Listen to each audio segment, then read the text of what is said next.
我方若堂，一个丞相府里平平无奇的病秧子。午间，我于家中庭院小憩了片刻，醒来，被一个叫回素静的缠上了。他告诉我很多不为人知的秘密。你说安郡王爱我爱到不可自拔，以后会为了我祸乱苍生，真的假的？我怎么觉得那么不可信呢？真的呢。小镜子欢快地答应。可是我都不认识安郡王，他应该也不知道我这个人，我和他都没说过话，你是不是弄错了？不可能，绝对不可能。他上一世就是你的男人，就是舍不得你，才跟着你来到这一方小世界的。更假了呢。一袭红衣的顾南城轻佻地扬起丹凤眼，调侃说：说说，什么时候找到小娘子啊？怎么也不带出来让我们认识认识，这不是见外了吗？安郡王看白痴似的瞥了他一眼，看向一直望着女子方向未置一词的太子。可要把人抓来审问？再等等。安郡王一个大男人，怎么磨磨唧唧的还不出来？就这么一小会儿的功夫，我都被蚊子叮了几个大包了。哎，算了，我不等了。你都说了，他一见我就会喜欢上，一会儿去花园再验证便是。安郡王来了，他带着太子和小王爷走来了。方若堂脚步一顿，抬眸看去，就见三位身姿挺拔、长相俊美的男子朝他走来。这三个都是你的男人，他们都会爱上你，为你生，为你死，为你哐哐撞大墙。方若堂正在欣赏男色，突然听到这话，脚步一歪，整个人摔了出去，而正巧走到他面前的三人纷纷后退一步。方若堂痛地吸了口气，不是，你有病吧？我什么东西能一次性拿下他们三个，还让他们为我哐哐撞大墙？你别不是想害我吧？我说的是真的。你在想屁吃？你睁大你的狗眼看清楚，他们一个是太子，一个是小王爷，一个是小郡王。哎呀，是真的。以后太子会对你豪取强夺，小王爷会为了你谋反，小郡王会为了你甘愿做那见不得光的外室。哈，我跟你这个狗脑子还真是掰扯不清楚了，是不是？方若堂一顿破口大骂，怎么脏怎么来，完全没有注意到对面三人脸黑得跟锅底儿一样。我信了你的邪，你该不会是我祖父的政敌派来忽悠我，想我犯了错苍我家一本吧？你下流，你无耻！系统出现崩溃后，明明只有我能听到的系统音，却成了人人都能听一嘴的大白菜。就在热热闹闹的长公主宴会上，在场的达官显贵全都能听见系统对我说的话。本王在他面前竟然张不了嘴，原想反驳他的心声，但张嘴便有股窒息的感觉，差点就去见了太祖皇帝。太子和安郡王同样也是了，情况一样。看样子这还是一个秘密，不能让他知晓。要不你牺牲一下色相，去打探一下情况？你怎么不去啊？安郡王白了顾南城一眼。别忘了，你也是他的男人之一。既然不能当他的面直接问他的心思，便也就不适合将他抓起来审问了。三人刚走到花园拱门处，便听到园子里洋溢的笑声。众人见了，纷纷起身给太子行礼。喜吧，今日孤应安郡王之约前来赏花，尔等随意，不用拘束。太子殿下长了一张目下无尘的脸，没想到性格还挺和善的呀。哎，你说太子有没有什么瓜呀？太子最大的瓜，不就是以后会对你强取豪夺吗？我劝你赶紧从了太子，再不济多睡他几次，投他的种也行啊。这样我们就有积分打开商城啊！你别忘了啊，1年后大雍会迎来为期3年的大旱，届时赤地千里无禾稼，饿殍遍野人相食。原来大家还在惊奇，究竟是谁这么大胆子，竟然敢在太子说话的时候出声打断。等听到后面的话时，皆吓得变了脸色，不少人忍不住出声，却像小王爷一样，差点就见了自家太奶。在场人脸色皆变得苍白，四下打量，想知道是谁在说话。太子扫眼一看，便知晓这些人都能听到方若堂的心声，但他的注意力更多的放在了方若堂的心声上。不是，你有病吧？你把这个告诉我干什么？我就一个普通的小姑娘，我今年才16岁，我怎么去救世啊？我就算可以舍了一身清白去爬太子的床，我也没命活下来呀。太医说了，我身子不好，不能有太大的情绪波动。安郡王看着文雅一点，他的妆也行啊。哎，不然小王爷吧，他看起来好上手一些啊。方若堂心思全在小镜子的画上面，没有注意到现场的气氛。不行，小王爷一看就是好色之人，说不定已经睡过很多女人，万一他有病怎么办？我不行，要不你去找别人吧。哎，你直接去找皇上吧，他是天下之主，他想睡谁就睡谁，做任务不是手到擒来。哎，小王爷看似风流，其实还是个童子鸡呢，而且他硬件条件好啊，你不亏。你好色呀！哎呀，真的，我这6图片我给你看啊。方小姐，小王爷红着耳根上前一步，打断了方若堂的心声。他怕再不出声，他的清白就没了。他竟然叫我，好可怕！他不会真的喜欢我吧？当然是真的啦！我跟你说的话，什么时候有假过呀？我跟你说啊，你别看他现在风流倜傥的模样，他10岁的时候还在玩尿呢。真的假的？展开说说。这下满园子的人都知道，他们听到的声音竟然是相府嫡幼女的心声。风六小姐，怎么回事？我怎么感觉小王爷一副想叨了我的眼神？你看错了吧？是吗？小王爷为什么一直叫我，又不说话？这男人的心思好难猜呀！小王爷呕得快吐血了，最后还是长公主看不下去，主动出声，引开了方若堂的注意。你说长公主只剩半年寿命了？这不会吧？我今天气色挺好的呀，而且长公主看起来挺和善的人，你看她对我笑得好温柔啊！我不想她这么快死，她为什么会死？你能救救她吗？我救不了，但是你可以啊。他脑子里长了一个瘤，已经挺严重的了，现在经常会头痛，有时候还会间歇性的失明呢。我怎么救？我又不会医术。睡了安郡王，开启商城呗。反正你随便睡了他们中间的哪一个都可以开启商城。正好睡了安郡王，可以给他娘换药，一颗下去百病全消，甚至还可以延长20年的寿命哦。母亲，你怎么了？是不是又头疼了？也不知道太医院的那帮人干什么吃的，检查这么多次都没有查出来为什么。太医院没人看出长公主的病情吗？哎呀，这倒不是啦，只是先前找错了太医，术业有专攻嘛。原先请的那位太医擅长女性妇科、儿科等，他该请太医院医术最好的李太医就是专职负责皇上身体的那位。长公主如果让他来把脉的话，能够查出病情的。而且李太医的师兄比他的医术更好一些，请他出手的话，大约能有1成的把握可以治好吧。1成？喂，1成已经很高了好吗？脑子里长了瘤子，那必须是要开刀拿出来的。这一方世界的医术还没有到这一步呢，术后感染死亡的几率9成9啊。所以1成已经是很高了。没有别的办法了吗？没有，你不救他的话，他注定死路一条。按照正常轨迹推算，他会死在立秋那天。立秋？那不是只有5个月的时间了吗？你不是说还有半年吗？5个月和半年有什么差别吗？反正你不救他，他都要死。你不要想道德绑架我。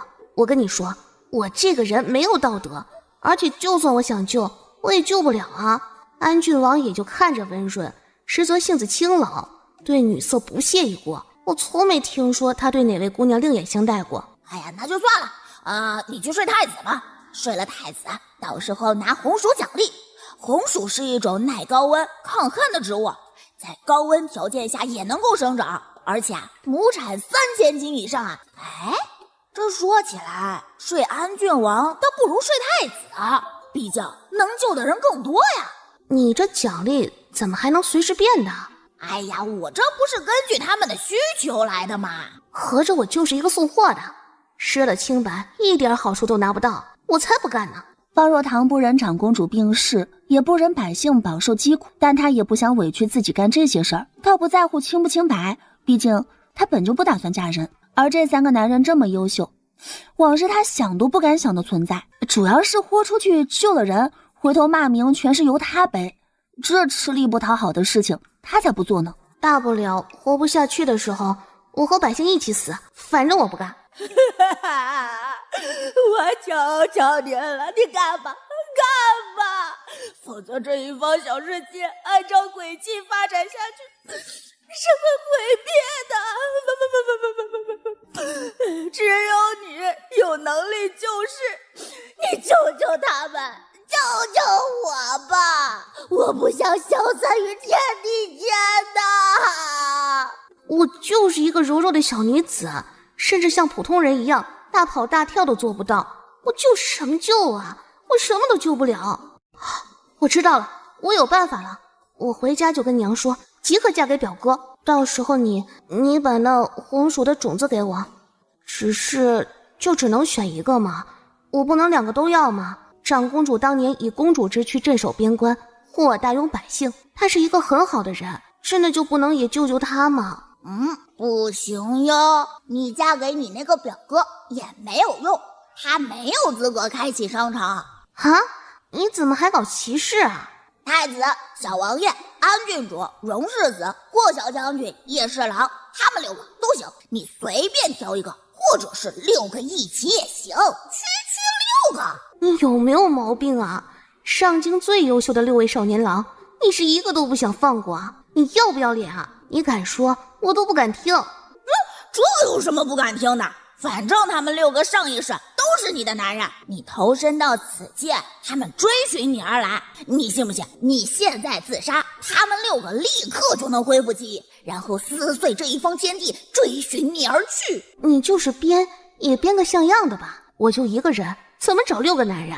你当我是3岁小孩吗？6个很多吗？那你不知道有多少男人只为了求你看他一眼而不惜粉身碎骨，便是这6个为了跟随你来到此界，都不惜撕碎灵魂，九死一生啊！方若堂越听越觉得小镜子在胡说八道，这话倒是引起了3位男主角的注意，但是不是真的还待进一步验证。太子、小王爷和安郡王都不行，哎，要不你找叶侍郎吧，他是寒门状元，如今又成了户部侍郎，以你的身份嫁给他，绰绰有余。不过这是最差的一步，因为按照推算，你嫁给叶侍郎后，其他5个人会陆续的爱上你，然后为了争夺你，让本来就千疮百孔的世界加速毁灭。不是，在你的故事里，他们6个是什么样的顶级恋爱脑？都脑子里有浆糊吧？国家有难，他们不去匡扶社稷，却为了一个女人争斗不休。你自己现在睁大眼睛看看，你觉得他们像是会为了女人发疯的样子吗？你不要太离谱好不好？哎呀，你不信你就试试，不然你以为我说安郡王以后会做你的外甥是开玩笑的吗？方若堂忍不住朝安郡王看去，两人眼神撞在一起，方若堂看不懂，但心里却一慌。怎么回事啊？安郡王的眼神好可怕，我没发现他喜欢我，我觉得他更想杀了我。哎呀，不怕啦，他们就是万年难得一遇的恋爱脑，撕破灵魂跟随你而来的代价是灵魂削弱，失去了记忆。不过这6个人都给自己的灵魂下了印记，所以呢，他们伤害不了你。你不信的话，你就让安郡王捅你一刀嘛。方若堂正要吐槽，就感觉有个人和他擦肩而过，茫然看去，那人是太子，他背对着他，僵着身子没回头。太子什么时候过来的？没注意。方若堂还在和小镜子碎碎念，而其他人的目光都落在太子手中的匕首上。刚开始还觉得方若堂在痴人说梦，苦于不能出口反驳，但这会儿见太子亲自试验，连他的一缕发丝都割不断，察觉到一切可能都是真的之后，在场几乎没有几个闺秀的脸色是好看的。长公主见此情况，也知道这花是赏不下去了。宴会草草结束，紧随而来的便是方若堂的特书，在整个上京传开。身体康健，延寿20年的仙丹和亩产3000斤的粮食，哎呀，真是让人难以抉择呀！太子怎么想的？儿臣目前还没想法。皇上白了太子一眼，对他的不识好歹表示鄙夷，吩咐说：先退了和李家的婚事。儿臣遵旨。随后皇上当着太子的面指派了暗卫去丞相府，同去的还有一道圣旨。接到圣旨的方若堂一脸茫然。祖父，起居郎是干什么的？皇上为什么突然给我封官了？丞相一言难尽地看着自家孙女儿。自明日起，你就跟着祖父上朝，到了朝堂之上，少思少想少看，只要将皇上说的话原原本本的全部记录就行。至于说其他的事情，一点一滴都不要多想，更不要在心里议论皇上。我知道了，祖父。方若堂爽快地答应。第二天，水灵灵地跟着祖父就上了朝。这就是上朝啊，好像赶集啊。怎么样，站在这里是不是有一种油然而生的责任感呢？想要为了百姓而努力而奋斗啊？没有呢。方若堂慢吞吞地在心里回了一句：啊，怎么会没有呢？就没有啊。像我这样的嫡幼女，上有撑门面的长姐，下有出色的庶姐，我躺平享受就好了呀。再加上我身子不好，自幼爹娘就说了会养我一辈子，不让我嫁人。倒是你来都来了，你要不直接去保佑皇上吧？我觉得就皇上这身份，想睡谁就睡谁，完成任务肯定很快。不行的呢，我只能绑定你，别人都做不了任务的。况且你们这个皇帝不出1年就要死了。那没办法了。方若堂一副光棍的样子，表示爱莫能助，愣了2息才反应过来。皇上要死了？方若堂没有注意，自从刚才他和小镜子对话起，整个大殿就变得静悄悄的。特别是小镜子说出皇上命不久以后，更是大气都没有人敢喘。是啊，皇上身体亏空的厉害，顶多还能撑1年。你想不想救驾呀？这可是大功一件呢，说不定能够混个爵位呢。不想。哎呦，再想想吧，你不吃亏的。你抬头看看前面啊，还在你祖父后面第5个那个最俊的小子，就是叶侍郎。你见着动不动心啊？这个皮囊你就不喜欢吗？方若堂好奇的抬眼，叶侍郎年纪不大，看着也就20左右，朗目舒眉，五官精致但柔和，好看。但你休想骗我犯错。不对啊，皇上病重，你不劝我睡太子救他爹，怎么劝我睡叶侍郎了？哎呀，你傻呀！皇上死了，那太子就能够继位了呀，他怎么可能为了救驾而献身呢？再说了，太子住东宫，睡他多难呐！但是叶侍郎就不一样了，睡起来容易，回头你找个机会就能睡了他。你昨天不是这样说的，你说睡了他，我会被太子等人强取豪夺。哎呀，没事，你不嫁给叶侍郎就行了。只要你不嫁人，他们就觉得自己有机会，肯定不会发疯的。算了，你别说了，我总觉得你把我当傻子在骗。好无聊啊！早朝这么无聊吗？2家子侄吵架都要让皇上定夺，你那儿有没有八卦？小镜子又是没说服方若堂的一天，他也不泄气。你想知道什么八卦？随便说说。小镜子兴致勃勃地告诉方若堂，户部尚书陈大人有一间金屋，而且他这个人吧，有个毛病，每天晚上都要抱着金砖睡觉。他这么有钱的吗？是啊，他贪污了很多的银子。去年户部拨款修的江南河坝，这个就是摇摇欲坠。一旦坍塌，会致使下游数万家庭无家可归的。陈尚书突然五体投地地趴在地上，动作大到开小差的方若堂都注意到了。他这是怎么了？刚才有说什么吗？没有啊，不知道。不过江南现在正在下大暴雨，今晚河堤坍塌会死伤过万。什么？这么严重？小镜子，你有办法救人吗？我没有啊，你可以啊。你别开玩笑了，神命关天的事情，我哪有这个本事救人？真的，你现在去睡了太子，我立刻就帮你联系五谷县的县令，让他组织百姓撤走。你又道德绑架我，我都说了我没有道德，你绑架不了我。方若堂心里硬气地对了回去，但想到过万的人命，脸色变得有些苍白。这会儿又正巧官员出来检举户部尚书，说他贪官受贿，皇上快刀斩乱麻，直接下旨将人拿下，并令锦衣卫立刻去尚书府抄家。几息的时间，速度快到惊神。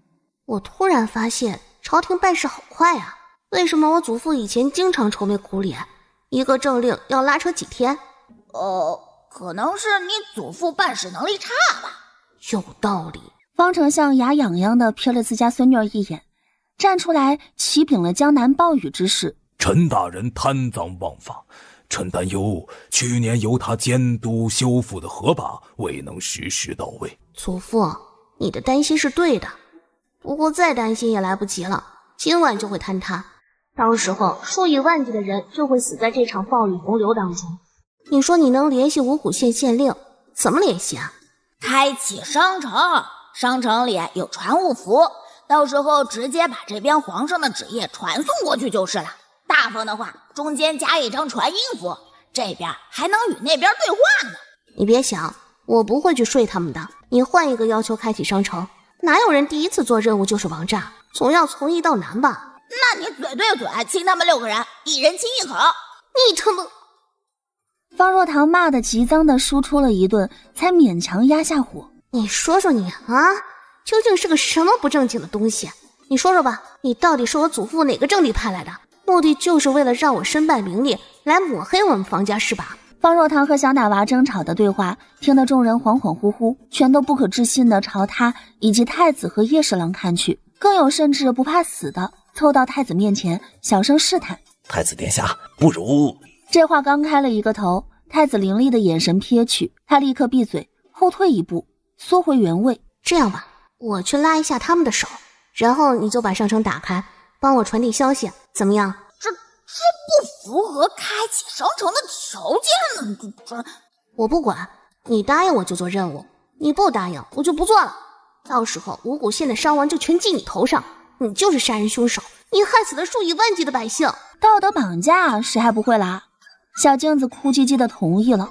你看看，我明明不用做任务你就能开启商城，你却偏要为难我，引我去做坏事，你不是一个好精灵。因为我抽取了一丝我的本源之力，我力量的强弱关系到这一世界的安宁，我若是消散了，这一方世界也将毁灭的。啊？那怎么办？哎呀，你就赶紧做任务，我才能恢复的。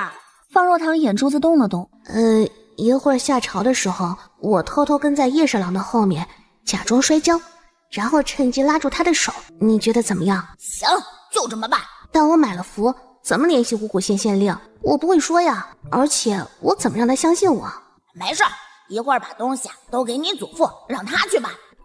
小镜子，你真聪明。退朝。见皇上出了大殿，立刻就鬼鬼祟祟地朝着叶侍郎走去。叶侍郎的手，哎呀，怎么了呀？好大呀！叶侍郎被这个语调引得思维略微扩张，手指微颤了一下。他这微小的停顿，满脑子胡思乱想的方若堂并没有注意到。他矜持了一下，便在心里高喊了一声：“我来啦！”叶侍郎瞬间步伐都放缓了，手臂更是不敢再摆动，就怕方若堂不能准确地抓住他的手。怎么是太子？哎呀，谁叫你笨呢？还差叶侍郎那么远，你摔出去了，连他的衣摆都碰不到。幸好太子就在旁边扶住了你。哎呀，快呀，赶紧握住太子的手！方若堂满脸通红的去抓太子放在他腰间的大手，结结巴巴地说：“谢谢太子殿下。握够了吗？”对不起。方若堂慌忙松手，后退2步。方若堂面红耳赤，恨不得钻到地洞里。走吧。孤与丞相有事相商，与你们一道回府。方若堂一惊，下意识地抬头找方丞相。祖父。方丞相一言难尽地看着自家不省心的小孩子，好好走路。他不爽地看了一眼太子，有种好白菜要被猪拱了的感觉。回丞相府的路上，方若堂注意力全在商城上面。怎么回事？东西都是灰色的，买不了。买东西是要积分的，你的积分不高。怎么还要积分啊？积分又是什么？做任务就有积分呢。小镜子小声解释。哎，快，好机会啊！一会儿假装马车颠簸摔到太子的怀里去，完成任务奖励10点积分。你在说什么梦话？什么样的颠簸我才可以越过我祖父摔到太子的怀里去？机不可失，时不再来呀，宝！100积分的培元丹，你吃了以后百病全消，再也不用被心疾所困了。延寿丹，你确定不想给你祖父来一颗吗？还有你祖母，他可是最疼你的人哟。拼了！不怪他没有原则啊，只怪小镜子给的太多了。方丞相心里五味杂陈，不想让小孙女儿投怀送抱，但又想要培元丹。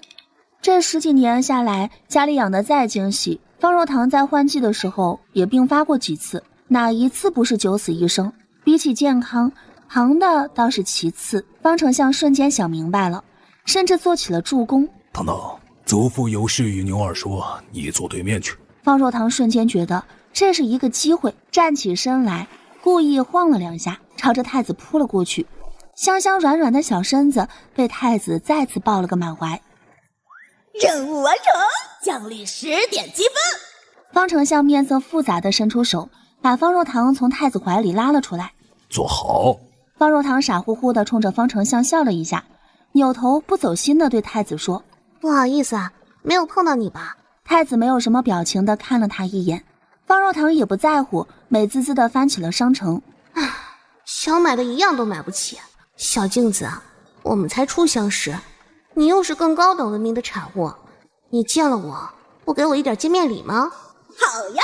方若堂惊了，没想到小镜子这么大方。哇，好多东西呀！谢谢小镜子，你真好。洗髓丹1枚，驻颜丹1枚，强体丹1枚，培元丹1枚，延寿丹1枚。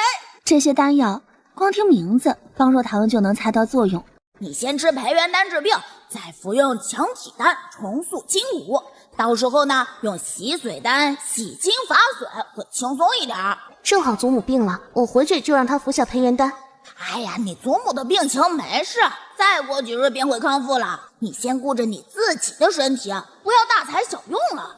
延寿丹1颗是10年寿命，能不能多给我几颗？我想分给祖父、祖母、外祖、外祖母，家里人有点多，就1颗不够分。小镜子沉默了。好吧，那这颗延寿丹就先给祖父好了。洗髓丹我能不能让二哥吃啊？他是以前佩刀行走，武功高强，身体应该能来过洗髓的痛苦。方若堂嘀嘀咕咕了一路，几颗丹药被他安排得明明白白。到了丞相府，方若堂拉住了方丞相，将人拽到了一旁。祖父，我刚刚在回府的马车上突然聆听了神讯，神仙选中了我做人间的仙使。我把你当孙女，你把我当傻子。你刚才一路过来，有没有神仙显灵，我还能不知道吗？方丞相复杂地看了一眼方若堂，配合他演了这出漏洞百出的戏码。神仙告诉了我五谷县的事情，并给了我2样法宝，传音符和传物符，让我交给你。神仙说直接用就行了，具体的你自己去研究吧。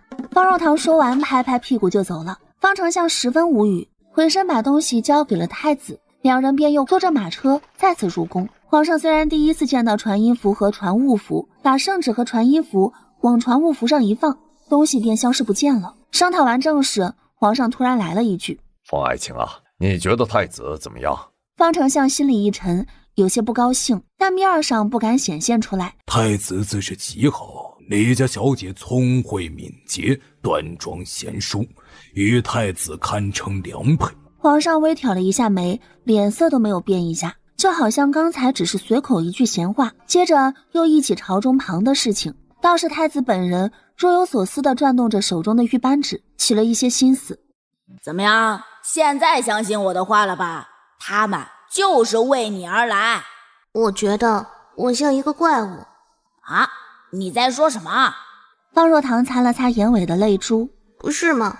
每个人的命运都应该掌握在自己的手里。上一世他们虽然爱护我，但都有各自的生活。我骤然离世，他们可能会像爸妈和哥哥一样伤心，但伤心过后也依然能站起来过好自己的生活才对。怎么可以这样无缘无故的死掉？就像那个世界所说的剧情杀一样，太恶心了。方若堂虽然没有恢复记忆，但不论轮回多少次，他的灵魂依旧干净，心中永远存在大爱。哎，不是的，你应该也察觉到了，你上一世呢不太聪明，那是因为你神魂不稳。他们6人一次次的陪你轮回，是为了保护你。我这一世好像也不太聪明，因为你的神魂受损，原本在平安轮回10次左右就能修补神魂，恢复神力。但是这次投身到这一方小世界，碰上天道进化失败，天灾人祸齐齐涌现，便是他们也因私欲而逆了你的意思。你想救世，他们6人却是为了争夺你，致使这个世界加速崩塌。最终其天道掠夺了这个世界的核心本源，成了其他世界天道的养分。你投身此界前，他们便推算到了此方世界的大劫，但是他们跟随来此，要守此方天道的规矩，必不能留有记忆，便将我投放到了你的身上，借了我的力量来协助你。原来你是他们的，难怪你一直让我去找他们。方若堂气鼓鼓地开口，也终于懂了为什么让小镜子绑定皇上他还不乐意的原因。哼，你向着他们，我不要你了。我没有啊，我肯定是跟你天下第一好。你不是，你都不给药给我治病。我给了呀，可是我祖母吃了呀。小镜子一噎，欲哭无泪。这怪谁呀？他委委屈屈地掏出了培元丹以及强体丹。方若堂一脸聪明相的拿过药，直接吞入。入腹后身体温温热热的，有点舒服。我的病这就好了吗？小镜子有气无力地回答。他不想和方若堂说这么多，就是怕说多了他不做任务。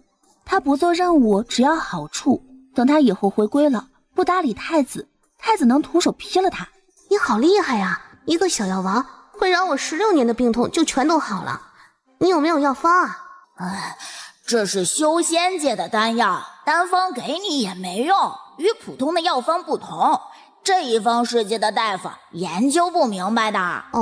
在此期间他又服下了强体丹，服下后有一种身体要爆炸的错觉，硬扛过去的方若堂出了一身的汗，再站起来时有种踩在云朵上脱胎换骨的感觉。一番折腾下来，方若堂很快入睡。等他睡下以后，这些对话全都出现在了皇上的御桌上。皇上脸色复杂又惊喜，当晚便召唤了太子入殿说话。太子第二天早朝时，目光几乎不错的放在方若堂的身上。方若堂一点的敏锐力都没有，反而兴致勃勃的和小镜子在吃瓜。这么炸裂，竟喜欢看自己妻子被人奸淫。这么炸裂，竟喜欢看自己妻子被人奸淫。会的还是礼部侍郎，竟做这么不要脸的事情。他的夫人也太惨了吧！他的夫人是曹御史的嫡长女，最为端庄守礼的一个人。如果被人知道，他活不了了吧？生出！大殿里突然一声大吼，只见一个官员劈头盖脸的往另一个官员脸上打去。怎么回事啊？刚才说什么了？怎么突然打起来了？方若堂凑到启居郎面前，响声询问。只见他一脸复杂的回望，半晌没有出声。你也不知道吗？方若堂惊讶地看了他一眼，难道这人也和自己一样，上朝的时候开小差了？都住手！皇上，求您为微臣做主。他怎么了？这位是曹御史，刚被他暴打的是他的女婿礼部斗侍郎。这个斗侍郎长得人模狗样的，竟然这么不是东西，让我来看看他究竟怎么回事。我的妈耶！果然没有最变态，只有更变态。从小就会偷看隔壁寡妇洗澡的男人，会是什么好男人？就这样的人，竟然还能考上进士，又得了上峰看重，一步步高升。不行，这样的人渣，别说当官了，便是做人都不配。让我看看他有没有什么料可以挖。他简直不是人啊！为了升官，竟然让那么多男人睡自己的妻子。不行，我忍不住了，我要拿刀砍死他！不行，我忍不住了，我要拿刀砍死他！方若堂左瞄右看，想找趁手的工具。你干什么？左摇右晃的像只猴子。父，曹家大姑娘太可怜了，这事是我能说的吗？闹开了，曹大姑娘的名声也就毁了，她也活不了了。满朝大臣沉默不语，独留曹御史难言哽咽的声音。他恨不得杀了斗侍郎，同时也忍不住迁怒方若堂。他是嘴巴没说，但心里什么都说了。他那可怜的女儿哪里还有活路可走啊？你先起来吧。皇上揉了揉眉头，颇为无力。皇上瞥了一眼方若堂，真想让他不该想的不要瞎想，这不为难人吗？皇上，微臣要揭发斗侍郎私德有亏，欺辱臣女，不配为人，请皇上恩准臣女，合理归家。斗士郎，你可有话要讲？皇上面色冷峻地看着斗士郎，斗士郎哪里敢有话说啊？现在全身都痛，哼都不敢哼一声，老老实实的认错，求皇上宽恕。既如此，那朕便做主，同意了曹御史的请求，从此往后，男婚女嫁各不相干。小镜子，你这么厉害，可以帮帮曹大姑娘吗？我觉得她可能会活不下去了。我可以回溯时间，但是你们这方小世界可能承受不住。你确定要为了他一个人，拿所有人的命去搏？不，当然是他和家人的命更加重要。你让他忘记过去可以吗？掩耳盗铃。哎呀，他活不下去，不就是觉得不干净了吗？你把洗髓丹送给曹大姑娘，洗精伐髓之后，这世上就没有人比她更加干净了，体内不含有一丝的杂质啊！你有病啊！这是同一个干净吗？再说这个我要留给二哥。你不是想要帮他吗？都是女人，我同情她，也想帮她，但这么珍贵的药王，我肯定要先给我家人留着，我以后有多的再帮她好了。曹御史为什么会知道斗士郎的事情？又为什么要这么蠢的在朝堂上说开？他想逼死自己的女儿吗？曹御史一口气喘不上来，他为什么要在朝堂上闹大？还不是因为这已经不是秘密了。你救他，他就不用死了；你不救他，他会活不下去的。你怎么听不懂人话呢？这么喜欢搞道德绑架，而且洗髓丹这么贵重，我也就一颗啊，我怎么给他？我同情他，可我也不认识他。哎呀，贵重什么呀？于你而言，没点用的东西，你天天扔着玩，那10年也扔不完呐。我给你准备了几10万颗都不止的。哼，说好了智力有缺失，怎么这么难哄啊？小镜子被凶了，哭唧唧的小声反驳：“你说什么？”刚才他好像听到了什么了不得的话。没有。小镜子情绪低落，没注意已经暴露了。你帮曹大姑娘，我以后有条件的情况下就做任务。真的？真的。你不能骗我啊！以后要做任务还我积分哦。方若堂拿着右到手的一枚洗髓丹，敷衍的的2句。原来刚才不是幻听啊！散了朝，方若堂就琢磨着让娘递帖子，请曹大姑娘上门一叙。曹御史当下也不顾脸面，一刻不能等的请方丞相上门吃酒。都许这个杀千刀的呀！我可怜的女儿啊，这可让她怎么活呀？曹御史又快速地说了洗髓丹的事情。真的，还有方六小姐，这是我们家的大恩人的。等这事儿了了，我一定要去庙里给她请一个长生牌位，日日的供奉啊！很快，曹大姑娘被人请回了府。我和方丞相有些事情要谈，你陪方六小姐。一会儿不管方六小姐给你什么，你只管吃下去啊！曹夫人只交代了这么一句，就让曹大小姐带着方若堂去了后院。我该怎么让曹大小姐吃下洗髓丹？直接拿出来会不会很奇怪？她不会拒绝吧？拒绝就是她自己蠢，那就不要浪费啦，尊重她的选择嘛。曹大小姐一惊，难道她和长公主一样得了不治之症？这样好麻烦啊！不行，我得想个办法。你说我装仙姑怎么样？这样的话，以后别人就会来求我，而不用我想方设法去给别人吃药。我现在这样好像下毒哦。方若堂皱巴着一张小脸，说干就干。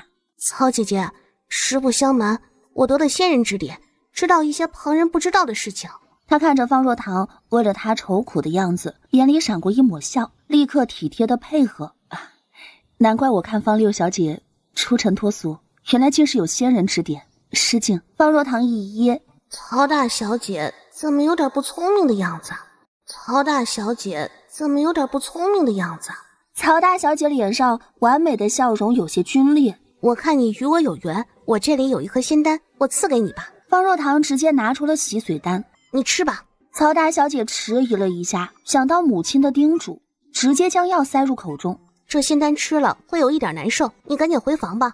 曹大小姐笑容一顿，腹部突然像是有刀绞，顾不得体面的起身，匆匆的丢下了一句：“方六小姐先坐坐，我去更衣，去就回。”方若堂以前没有用过洗髓丹，并不知道其效果。见效这么快，曹大小姐不会出事吧？不会，洗髓丹要不了人命，只会让人半死不活。方若堂做了好事，却跟做了贼一样，很从心的回到了祖父的身旁，却发现花亭里面来了不少人，甚至太子都在。怎么回事？怎么这么多人？方若堂好奇了一句，便一脸犯错的模样，扯了扯方丞相衣袖。祖父，我们回府吗？吸髓的过程很痛苦，曹家人肯定以为我下毒了，我还是先跑吧。方丞相本身也想看看吸髓丹的效果，再加上太子等人都来了，根本就走不了，只当没有听到方若堂的话。被无视的他心声嘀嘀咕咕不停，就怕是被抓去蹲大牢。就这时候，小镜子还在添乱，一直怂恿他去和太子贴。方丞相等人被吵得头疼，没过多久就有丫鬟过来禀报曹大小姐的事情，这也给了众人机会亲眼围观。不过大家虽然好奇，也不至于不讲究的入室，只到了曹大小姐的院前便停住了脚步。但刚走近，一股难以言喻的恶臭便迎面扑来。方若堂忍不住的干呕，在心里吐槽：你没说洗髓这么臭啊！我的老天奶呀！当然臭呀，体内的杂质都会被排出来，更何况曹大小姐多年未孕，是因为一直被寇侍郎喂避孕药，身体早就坏了。要不是这次洗精伐髓，她这一世都当不了母亲啦。唉，窦侍郎究竟是什么恶臭男呀？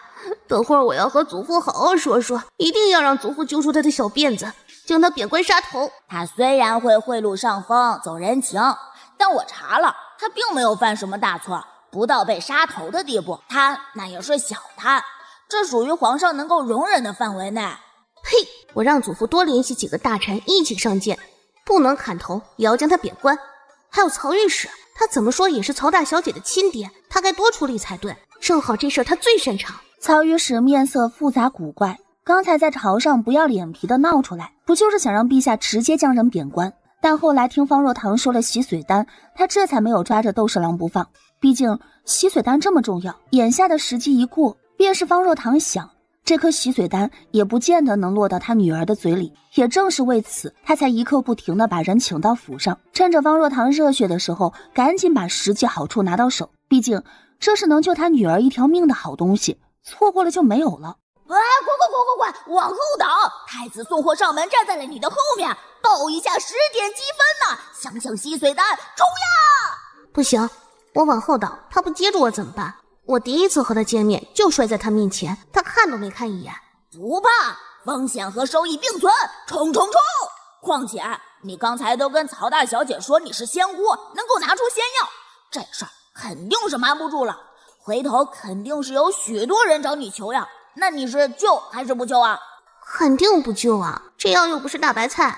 再有药的话，我肯定先给自家人用。你也是，下次有像曹大小姐这么惨的事情，你就别和我分享了。救的话，显得我像一个圣母；不救的话，我心里又过不去。白给一颗洗髓丹，方若堂的心里也是很痛的。毕竟小镜子跟个奸商一样，一颗就要1万积分。他做一次任务才10点积分，猴年马月他才能再拥有一颗呀，到时候免不得又要和小镜子耍嘴皮子。好在他哄一哄，小镜子就都会给他。方若堂在心里盘算的同时，动作有点大的往后瞄了一眼，确定了太子的方向，有点矫揉造作的哎呦了一声，然后慢慢吞吞的往后倒。太子冷峻的面容闪过一抹复杂，但凡不是能听到方若堂的心里话，他是真的不想配合这出戏。就这种投怀送抱的程度，还让对方得了手，显得他有点蠢。方六小姐，哇，太子的胸肌硬硬的，你说他脱了衣服，是不是像你昨天给我看的那些男菩萨？哎呀，当然啦，我能搞到太子的裸照，我发给你看啊！好呀。太子抱着方六小姐的手一紧，方若堂突然觉得一股大力将他整个人勒住，他茫然地看着太子，不解地歪了歪头，一脸单纯可爱的模样。光看他的脸，谁能想到他这会儿在心里问小镜子讨要太子的裸照。太子脸黑的教训：方六小姐，有些事情不该看的不要看，知道吗？哦，方若堂纳纳的回应，其实没懂太子的意思，就是看他这会儿脸色不好，知趣的没有追问，总觉得问下去痛的就不止他的腰了。太子，我腰快断了。方若堂龇牙咧嘴的掰着太子箍住他腰的大手，同时不忘在心里和小镜子讨价还价。快，我又握住他手了，他还抱我了，比我抱他更难，我还摸他胸肌了，你给我多加点分。行，那就100积分吧。太子听到这里总觉得有点奇怪，这个更高等文明的产物好像并没有什么规矩，至少在方若堂面前有点随便。咦，100积分，我又可以买一颗丹药了呢，这次买什么好呢？方若堂被太子抱在怀里，太子不松手，他也没想要出来，甚至还一副懒骨头一样的依在他身上。方丞相面色复杂的看着恍若无人抱在一起的两人，他这次能确定太子是真想拱他家的大白菜了。回春丹为什么要500积分？回春丹不单可以百病全消，延寿20年，更能一夜回春，容貌回到青年时期。你别骗我了，不就是一颗培元丹，2颗延寿丹，1颗焕颜丹加起来的效果吗？这也就400积分啊。小镜子沉默了，有点道理啊。而且你这样我也不好记，都100积分吧，不然我记不清楚，好麻烦啊。行吧。小镜子有点扭捏，但很大方。方若堂没有什么感觉，但在场的其他人却忍不住多思，这个更高等文明的产物真的不是方若堂的家生奴才吗？怎么这么听他的话，看似好像逼他做任务才给他积分换各种药丸，但事实上就像是哄小孩玩一样，他想干什么就干什么。你说有了这个回春丹，我时不时吃1颗，我是不是就能与天地同寿了？当然不行啊，人的身体是有极限的，天道自有法则，300岁是极限啦。300岁也不错，行吧，这颗回春丹就给祖父，正好延寿丹还没给他，让他把延寿丹给皇上，毕竟今日事了，皇上肯定会收到消息，不送点东西给他，他肯定不高兴。再者，皇上活着也好过太子这个颠公登基的犯病，我可不想成为引起国乱的女子。方若堂想到这里，有点嫌弃的看向太子，这才发现2个人还抱在一起。哎，太子怎么抱着我的？你刚刚摔到他怀里，他就一直抱着你啊。你说话真准，我以后再也不怀疑你了。太子真的爱我爱得无法自拔，竟然不顾君子风范，在这么多人面前就抱我了。他不会是故意使这种手段，让我失了清白，好求求我吧？有可能。这种毁女子名声后再来求求的男子，我可看不上。方若堂推开太子，下巴一扬，带了几分不屑，看着面前高傲的像只小猫咪的小姑娘，她手怎么有点痒呢？太子目光侵略地看着方若堂，他的警觉性太低了，一点反应都没有，反而伸长了脖子朝着曹大姑娘的院子里看去。没等太久，曹大小姐就走了出来，她整个人脱胎换骨，一身肌肤散发着莹莹光芒。这些年因为烦心事太多，早早爬上眼角的细纹全都消失不见了，看起来就像是17、18岁的少女一样，有些紧张不适地站在人前。月姐儿看着面前的大姑娘，有点不相信这是自家女儿。这太神奇了，曹大小姐，你怎么突然年轻了这么多？可是有什么奇遇啊？你怎么突然年轻了这么多？可是有什么奇遇啊？曹大小姐看了一眼方若堂，见她没什么反应，才将她是仙姑并赐下仙药的事情说了。偶得仙人指点，有了些仙缘。方若堂故意话少，想装出几分仙风道骨的模样，但小镜子却是在心里不断的催促他，让他主动说出天道进化的事情。这一方世界不是他一个人能救的，末法时代天灾人祸不断。他小嘴一张一合，像背书一样，小镜子说一句他说一句，说完冲着太子点点头。就是这么一个情况。好，姑知道了。仙丹易得吗？当然不容易。方若堂回应的铿锵有力，就怕这群人觉得容易，一人找他要一大堆，他上哪儿去弄药来啊？有没有什么途径能够得到仙丹？赶紧告诉他，让他做你的男宠。只要他答应了，我就给他亩产3000斤的粮食。你们只有1年的时间准备了，别再拖拖拉拉的了，否则到时候真的会死很多人的。方若堂在心里将小镜子按了下去，他回答太子的话：不知道呢，要等仙君联系我，毕竟我也就是一个小小的仙使，左右不了他的意见，也不知道他什么时候显灵。方若堂睁着眼睛说瞎话。如果仙君再有旨意，请方六小姐一定要如实相告，无论究竟付出什么样的代价，只要能够得到仙君的帮助。好的好的。方若堂又有点敷衍的答应，然后凑到方丞相的面前。祖父，我们回去吧。不是，你这就走了？你不跟曹月迪说几句话吗？不收他当信徒吗？不收，麻烦。行吧，我看他资质也不怎么样，不收就不收吧。我还当你把洗髓丹给他是看中他呢。在此以前我都不认识他，我看中他什么？哎呀，你看不中就罢了，只怪他没这个好命。当天下午，皇上的圣旨下来了。简单来说，方若堂升官了，从小小的起居郎一跃成为了超品大国师，地位直线上升。方若堂高兴坏了。等到第二天，到了大殿，方丞相看到皇上下座多出了一把椅子时，神色复杂。他这个做祖父的站着，孙女儿往后却坐在那儿了。你干嘛？胳膊被太子握在手里，方若堂软绵绵的开口。太子手掌下滑，牵住方若堂的小手，微不可察的捏了2下，只觉得手感很好。坐这儿啊？是我能做的吗？困了就再睡会儿。方若堂狐疑的看着太子，怎么回事？太子怎么突然变了样？没变，以后更甜。方若堂从上一个世界知道了舔的意思。太子现在是不是喜欢我了呀？你说他喜欢我什么？你长得好看，又能拿出仙丹，他喜欢你，那不是正常的吗？方若堂一想，好像是哦。他瞬间挺直了背，高兴地看向太子。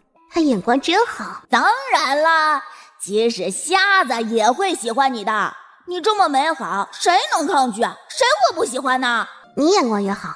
这一主一仆，一个敢说，一个敢听。太子愣了一下，觉得真有点喜欢上了，至少是第一次有一个姑娘让他觉得光听他说话就有意思。皇上驾到！没一会儿，皇上来了。方若堂想站起来，肩膀被太子压下。他看了对方一眼，努了努嘴，大眼里写满了是你让我做的哦，一会儿皇上骂我，你要帮我哦。皇上上朝的第一件事情就是感谢新任国师赐的仙丹，并且当场赐下一系列的奖励，金银珠宝是最不起眼的，其中还有封地、享食邑。最重要的一点是，他以后见了皇上都不用下跪了。这个皇上还挺好的。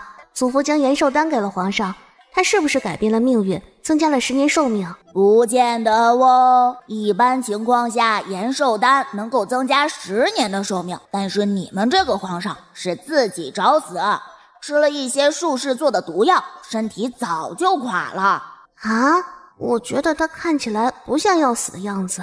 术士做的那些丹药里面加的都是水银、朱砂这种毒物，甚至连女子的精血都往里头加，单吃哪一种都是要人命的好吗？咦，听到会有女子精血，方若堂简直不能直视皇上。皇上本人也欲呕，决意下朝了，便将那些术士全都拖出去砍了。皇上的爱好真奇特，要不给他一颗洗髓丹吧，让他多活几年。我记得祖父说过，皇上是一个勤勉的好皇上，有他在总比太子上位强。你看太子这才刚喜欢上我，就不对劲儿了，这样不好，不好。太子看向在心里大声蛐蛐他的小姑娘，一时都不知道该用什么表情。皇上直接冲他挑了一下眉，谢谢太子的恋爱脑，让他喜得一枚洗髓丹。嘿，好呀，你努力做任务。我做了呀，刚才太子牵我手了，而且牵了好久，难道这不值得一颗洗髓丹吗？再说这是救皇上，救了他就能救很多人。行吧，赶紧看吧，就说这个仙丹很容易得到。你一块去威远侯府吗？是啊。姑跟你一块去。好呀。太子有点粘人啊。太子垂眼看着面前表里不一的小姑娘，活了19年就没有这么无语的时候。你请太子吃饭，让他喂你吃菜，给10点积分。行吧。方若堂仰着小脸问，我请你吃饭好不好？方若堂得了太子的首肯，噔噔噔的就往方丞相那儿跑。祖父，我不回去了，我要请太子上酒楼吃好吃的，你给我银子。太子好歹是个男儿身，你与他单独吃饭不便，再者他身为男子跟女子吃饭，又怎能让你掏银子呢？谁限制了男女一起吃饭？就一定要男子掏银子？祖父好没道理，快拿银子来！说着，方若堂就对着方丞相动起手来，直接抢了他身上的荷包。这些够我们吃50吗？够的。方若堂得到了肯定的回答，满意的收好了荷包，走了2步，回头看见落在他后方的太子，想了想，伸出一根手指戳了戳太子的手。太子看出他的意图，伸手牵住，自然而然的亲密让太子心里生出了几分隐秘的欢喜。他牵我了，他又牵我了，你是不是要给我奖励啊？牵手不行了，你换一个，要不你去牵叶侍郎。吃完饭便要去威远侯府，你这一身怕是不太合适，姑陪你去宇长阁看一看。宇长阁？我要去，我还没有去过呢。去完宇长阁之后，再去监狱满楼挑几件首饰。好呀。方若堂扬起小脸，高兴坏了。两人说话间，亲密无间的拉手走了。被留在原地的大臣以及叶侍郎都望向了他们的背影。你再不行动，以后就没机会了。太子可不会允许你们和他抢。有人看热闹不怕事大，叶侍郎脸上看着和煦，心里想什么也没有人清楚。都怪你爹，你看看你现在像什么样啊，黑黄的，哪里好看了？这些嫩色你都穿不上了。早早给你挑好了衣服，你倒好，穿着衣服舞枪弄剑，衣裳都被划坏了。现在匆忙出来买衣服，哪里就有那么合适的？被说的少女身着劲装，若不是疑似她母亲的夫人拿着裙装在她身上比划，光看背影都看不出她是女儿身。毕竟她比一般的女儿家要高出许多，目测也就比太子矮那么一点儿。这次你回来了，就留在京中，不完婚哪儿都不许去。一个女儿家不嫁人。有人来了。说话的女子声音清脆，倒是一听就知道是个姑娘家。而原本唠叨的夫人这才注意到3楼多了人。参见太子殿下。微臣见过太子殿下。女子是威远侯府的嫡长女吕胜男，不像一般闺秀，出生就继承了他爹的天生神力。他爹一个武夫也不讲究，拿他当嫡长子培养。吕胜男11、12岁就被他爹带上了战场，甚至立下军功。失继长公主以后，第2位以女子之身参军，并有军职的女子。这次回京是因为他娘屈信寻死觅活，他爹受不住，打包把他送回京，让他回来嫁人的。哇，好好看的小姐姐呀！方若堂眨巴着星星眼儿看向吕胜男，吕胜男微抬眉眼看向没张嘴却能发出声音的小姑娘，她就是威远侯府的嫡长女。咦，那我一会儿就是去她家吃酒啊？对，他娘请了京中大半少年，想给他择一位优秀的郎君。是有点难吧？这么优秀的小姐姐，这世上有男儿配得上吗？他娘是白费心思，他最后没嫁人成婚。独眉也挺好啊，那她和我一样，以后都不会成婚。你觉得我找她做朋友怎么样？方若堂自小接受的教育就是不嫁人，自然不觉得不嫁人有什么问题，反而美滋滋的。可以，她品性挺好的，不过她和你不一样，她家呀就她一根独苗。她不嫁人的话，他们威远侯府就断根了，世袭罔替的爵位到她这里就断了，挺可惜的。啊，这么惨，就没有适合吕姐姐的优秀男儿吗？有啊，国公世子陈玉，只是在一般人的眼里吧，大约不合适。毕竟陈世子羸弱多病，出行都要坐轮椅的。给我看看他的资料。方若堂一直在心里和小镜子聊天，在场其他3人也没有打扰。至于旁边侍候的下人，根本就听不到方若堂的心声。我可以，我单方面同意了这门亲事，锁死，一定要锁死，就让陈玉嫁给吕姐姐。这是什么女为男欧召集现实啊！我一定要让陈玉嫁给吕姐姐，太合适了，他们也太合适了。方若堂的心声叫得在场3人头疼，毕竟他的心声是360度环绕响起的，与平时说话的声音大有不同。吕姐姐，我叫方若堂，出自丞相府，排行第6，你叫我若堂或者方小六都行。吕胜男，威远侯府，很高兴认识你，方小六。吕姐姐是要挑衣裙吗？我觉得吕姐姐就穿身上的劲装就很好看了。方若堂热情地上前，一下子挽住了吕胜男的胳膊。啊，干嘛？方若堂正和飒爽的小姐姐在贴，就被太子一把捞了回来。我们挑了衣服，还要去监狱满堂看首饰，接着要去珍馐楼吃饭，时间有些紧。而且吕夫人他们是今日的主家，想来事情也是极多，我们就不要耽误他们了。方若堂想了一下，觉得有道理。吕姐姐，那我就不妨碍你了，带身时去你府上再许你玩。好，我等你。方若堂很快被一件件锦衣华服给吸引了注意力，太子给他挑的他都喜欢，挑了一件最喜欢的穿上，粉色的交领襦裙衬得本就可爱的模样更添了几分灵动。太子付账的时候，掌柜的说威远侯府已经付了。吕姐姐是不是很喜欢我啊？第一次见面就送我裙子。太子扯了扯嘴角，强势的把银子给了，命令掌柜的不许将这几条裙子挂在威远侯府的账上，随后又带着方若堂去金玉满堂挑首饰。你也很喜欢我？不该是你喜欢我吗？当然不是啊，你看看，你又给我买衣裳，又给我买珠宝，肯定很喜欢我。如果是我喜欢你，就该我给你买了。那一会儿你请我50，你是不是也喜欢我？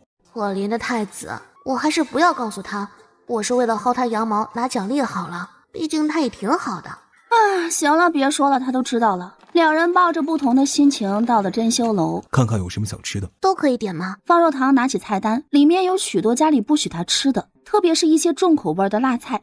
太子不说全然了解方若堂的习性，但也掌握了4、5分。修长的手指在菜单上面点了点，这些不许吃。方若堂嘟了嘟嘴，可是我想尝尝嘛，你让我尝尝，我就喜欢你了，好不好？太子心跳漏了一拍，正要开口时，小王爷不请自来。哟，这是谁呀？背着人在这里勾搭小姑娘呢？太子刚融化的神情，在顷刻间又恢复了往日的模样。他来了，他带着积分走来了。小王爷脸上玩世不恭的笑容微微僵住。不介意我坐下一起吧？小王爷随口一句，便自顾自地坐了下来，根本不管太子那张臭脸。毕竟按辈分，太子可得叫他一声叔叔。快冲呀，跟他搭讪呀，摸他的手，给你10点积分哦。你这样显得我很猥琐。怕什么呀？他可是会为了你造反的男人。太子扬眉看向小王爷，倒忘了这一事。小王爷耸耸肩，一副摆烂的模样，反正没发生的事情他不认。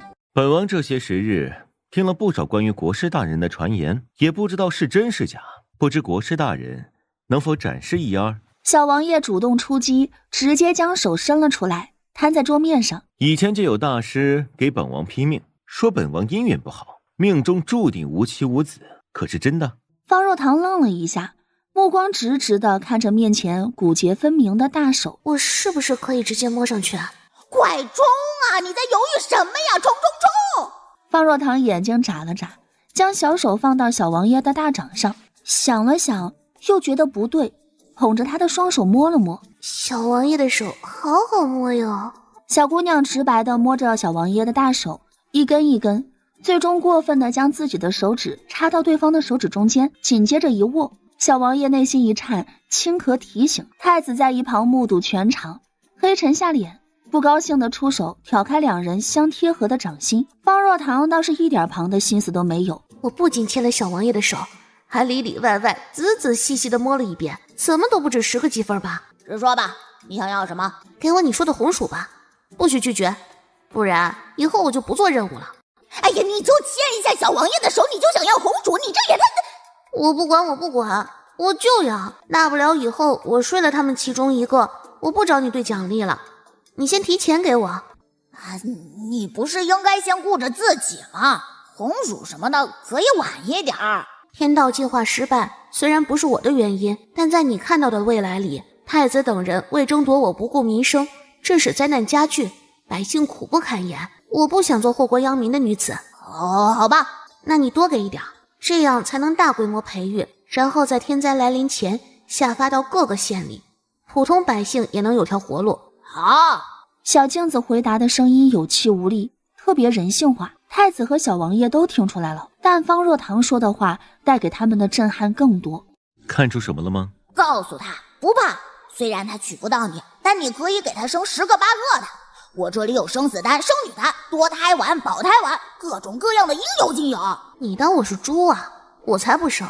再说了，我有心疾，生不了。你的心疾都治好了，哪里还会有影响啊？你现在的身体啊，也就比曹月迪还有皇上这2位用了洗髓丹的人差。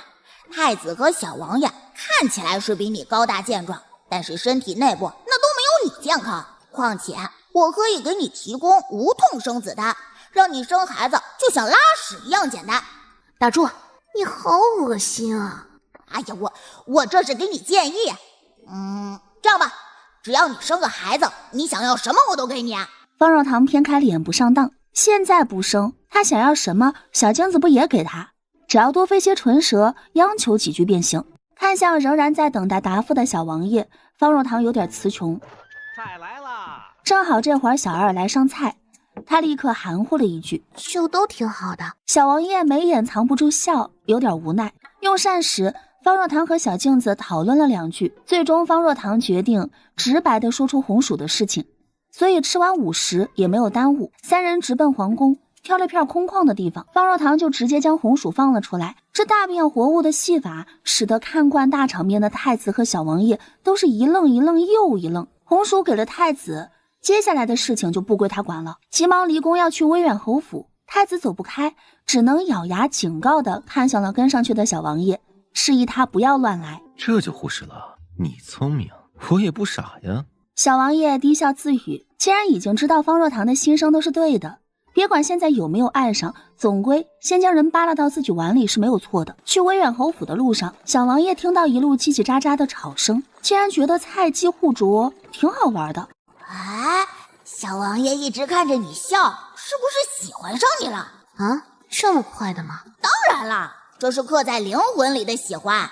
到了威远侯府，小王爷率先一步跳下马车，站在旁边朝方若堂伸手。方若堂手刚搭上去，就被小王爷轻轻一拉，整个人倒在了他的怀里。他在勾引你。小王爷潇洒的笑容有些僵。他抱我了，我能不能拿积分？不可以哟，你这段时间都不能换东西了。换红薯真的是需要很大的一笔积分的。你这段时间乖一点，多做任务吧，把欠的积分都还上，就可以又换东西了。方若堂抿了抿嘴，又拍了拍小王爷的肩膀，示意他将他放下来。都没有东西换了，才不做任务。小六，大姐姐。方若堂高兴的一蹦一跳的过去。新目标出现，有新目标出现。方若堂蹦起的身子差点栽了下去。是荣世子，荣世子他来了，他脚踏祥云走来了。一向如高岭之花的荣世子有点畏惧向前的样子，站在了离他们10多步的前方停了下来。冲啊，抱上去，快抱上去。你有病啊，荣世子是我未来姐夫，姐夫，你知道什么叫姐夫吗？就是我姐姐的男人，我姐姐的男人。哎呀，不怕，你冲上去就是你的男人了，抢过来，都抢过来！抢你妹的抢！你这么凶干什么呀？不过就是一个男人嘛，你如果说喜欢的话，你大姐姐肯定是会让给你的。据我了解，你这个隔房堂姐是真的疼你。你休想，我不可能做对不起我大姐姐的事情。哎呀，你怎么就这么死脑筋呢？你才坏呢！你让我去勾引未来大姐夫，坏了我的名声，你让我家里其他姐妹怎么办？哎呀，在乎那么多，你就直接问问你大姐姐，就说你要了她的未婚夫，她同不同意吧？方若堂一口气呼不上来，脸色涨得通红，完全就是被气的。方盛堂在一旁看得心惊胆战，他目前尚不知小六身体已经康复，立刻扶住了他。又不舒服了吗？药呢？赶紧先吃一颗。方若堂摇摇头，你看看，大姐姐对我这么好，你竟然让我背刺她，你没心的吗？一颗驻颜丹，让你大姐姐永葆青春，你问问她同不同意？肤浅，我大姐姐才不会答应。方盛堂目光闪了闪，复杂的看着为他据理力争的小六。其实那有些事情嘛，也不是不可以商量啊。再加一颗洗髓丹。方盛堂眼睛眨了眨，望向荣世子，像是在无声的诉说。对不起了，未婚夫，只怪小六给的太多了。方盛堂轻咳了一声，正要出声，就见一个穿了一身嫩黄长裙的小姑娘凑了上来。国师大人，你觉得我未婚夫怎么样？挺好的，我把他让给你吧。小姑娘面露期待，算盘珠子都崩到在场各位的脸上了，明显是想用这门亲事换一颗驻颜丹和洗髓丹。她这一闹，在场有未婚夫的姑娘家都有些蠢蠢欲动。毕竟比起没有什么感情的未婚夫，当然是驻颜丹和洗髓丹更重要喽。试问有哪个姑娘不想青春永驻、容颜不衰啊？方若堂不解地歪了歪头，让给我，他是什么意思啊？不知道啊，不过不管是为什么，都拒绝吧。既然没小王爷好看，又没有太子有权势，那要来何用啊？方若堂心里认同，我不要。小姑娘有些挫败失望，样样的回了未婚夫身边。你真是没用，都入不了国师的眼。该未婚夫本就羞恼的表情，这下直接气成了红番茄，恨不得原地表演一个爆炸。其实啊，你大姐姐的姻缘不在荣世子身上，在她的马夫身上。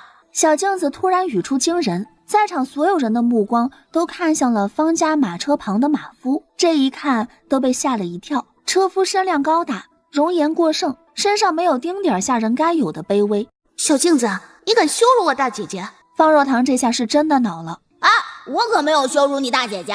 你大姐姐如果真能把握住这个马夫，那就是鸡犬升天的大喜事。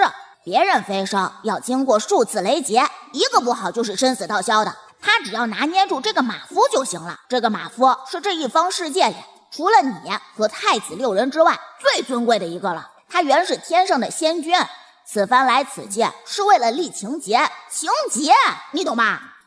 就这么跟你说吧，你现在做的一切是为了天道进化成功，打通此方与修仙界的通道，到时候你们这一方世界的人就能前往修仙界寻求大道，而修仙界的人呢也是一样，他们也有他们的道，他们寻求飞升，去哪儿呢？对了，就是去马夫所在的那一方世界。也就是说，你大姐姐只要能够拿下这个马夫，等到马夫回归仙界之后，再把你大姐姐带上去，你大姐姐就是一步登天了。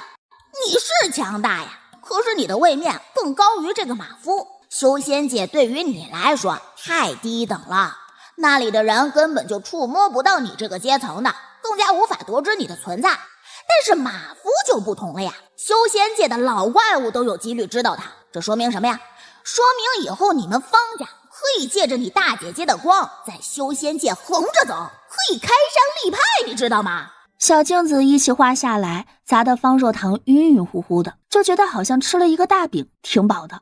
不过这事儿你别告诉你大姐姐，更别告诉其他人啊。马夫毕竟是仙人，此番历劫我们最好是不插手。当然了，即使你插手了，他回归仙界了，也拿你没办法。但是呢，能不插手还是不插手的好。切记不可让人知道他的身份，不然的话，我怕你姐姐未来会有数不清的情敌。什么叫我姐姐会有很多情敌？贞洁是男子最好的嫁妆，她如果连这点难得都没有，就配不上我姐姐。方盛堂收回打量马夫的眼神，目光探究的看着自家小六。这惊人的言论好疯啊！那不至于，马夫的情节在你大姐姐的身上，你大姐姐每次下马踩她的后背都能把她给踩爽了，她怎么可能看上其他的女人呢？在场众人接连响起了一片诡异的咳嗽声。方盛堂面色羞红，突然抬手捏住方若堂的双颊，气恼地说：赶紧进去吧。哎呀，交金大小姐 vs 低贱疯马夫，你就说这个设定他带不带感吧。你懂那种打男人一个耳光能把男人打高潮的感觉吗？就是说这么疯批的设定你爱不爱看吧？这不比你看的那个什么男 A 女欧带劲吗？他们之间的拉扯可是比吕胜男和陈玉更让人脸红啊！你别说了，等我回家问问大姐姐，这关系到大姐姐的幸福，该由她自己做决定。方若堂觉得小镜子说的这事儿挺好的，毕竟一时的情情爱爱哪有脱离凡胎再也不用受轮回之苦重要。方若堂还在想方盛堂的事情，其他偷听他心声的人却将注意力转移了。吕姑娘和陈世子怎么回事啊？他们发生了什么是我们不知道的事情吗？今日的宴会目的大家都知道，这会儿又看向早就站在大门口看了许久热闹的吕胜男。吕胜男不动声色地直奔方若堂面前。等你许久了，怎么站在门口啊？赶紧进来吧，府上准备了许多的糕点，也不知道你爱吃什么，有喜欢的就跟我说，等到下次你再来我府上玩时就做给你吃。这就是陈世子吗？哇塞，她长得好漂亮啊！哎呀，你以为陈世子坐着轮椅都要出席是为了什么呀？是为了两家的情谊吗？不是爱，是因为爱呀！哇，他好爱呀，我好喜欢。方若堂双手捧脸，又是沉浸在他人爱情里的一天。我都不敢想象，吕姐姐把陈世子压在床上这样那样的时候，吕姐姐会有多快乐。轰！陈玉脸色爆红，她羞愤地看向方若棠，并不知道这个姑娘，不知道她是哪家小姐，为何会知道她藏在心里最深处的秘密，但张嘴却什么都说不出来，反而窒息得快要死掉了。不要想着当她的面说她的心里话就好了，慢慢呼吸。陈玉下意识照做。再次活下来的陈玉朝人看去，吕胜男眉眼带笑，他们对视了，眼神拉丝了，妈耶！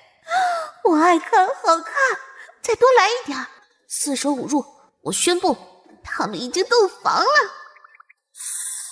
4舍5入是这么用的？我不管，就要。你看吕姐姐看陈世子的眼神，像不像狗盯着肉骨头？很有占有欲。吕胜男目光微凝，朝方若棠看去。不会比喻可以不要比喻的。吕小将军，叫我年年。年年，你叫的真好听。哎，我们要不要避一避啊？万一吕姐姐控制不住兽性大发，想直接将陈世子吞入腹中，我们在这儿围观，是不是不太好啊？吕胜男哭笑不得，对跟在他身后的丫鬟吩咐：“你带陈世子去花亭休息，我一会儿过去。”看不到有情人拉扯之后，方若棠倒是想起了裴元丹。吕姐姐，你觉得陈世子怎么样？好看。我是国师，会看相，你知道的吧？你和陈世子是天定的姻缘，你们在一起会很幸福的。你们若是错过了彼此，这一世会孤独终老的。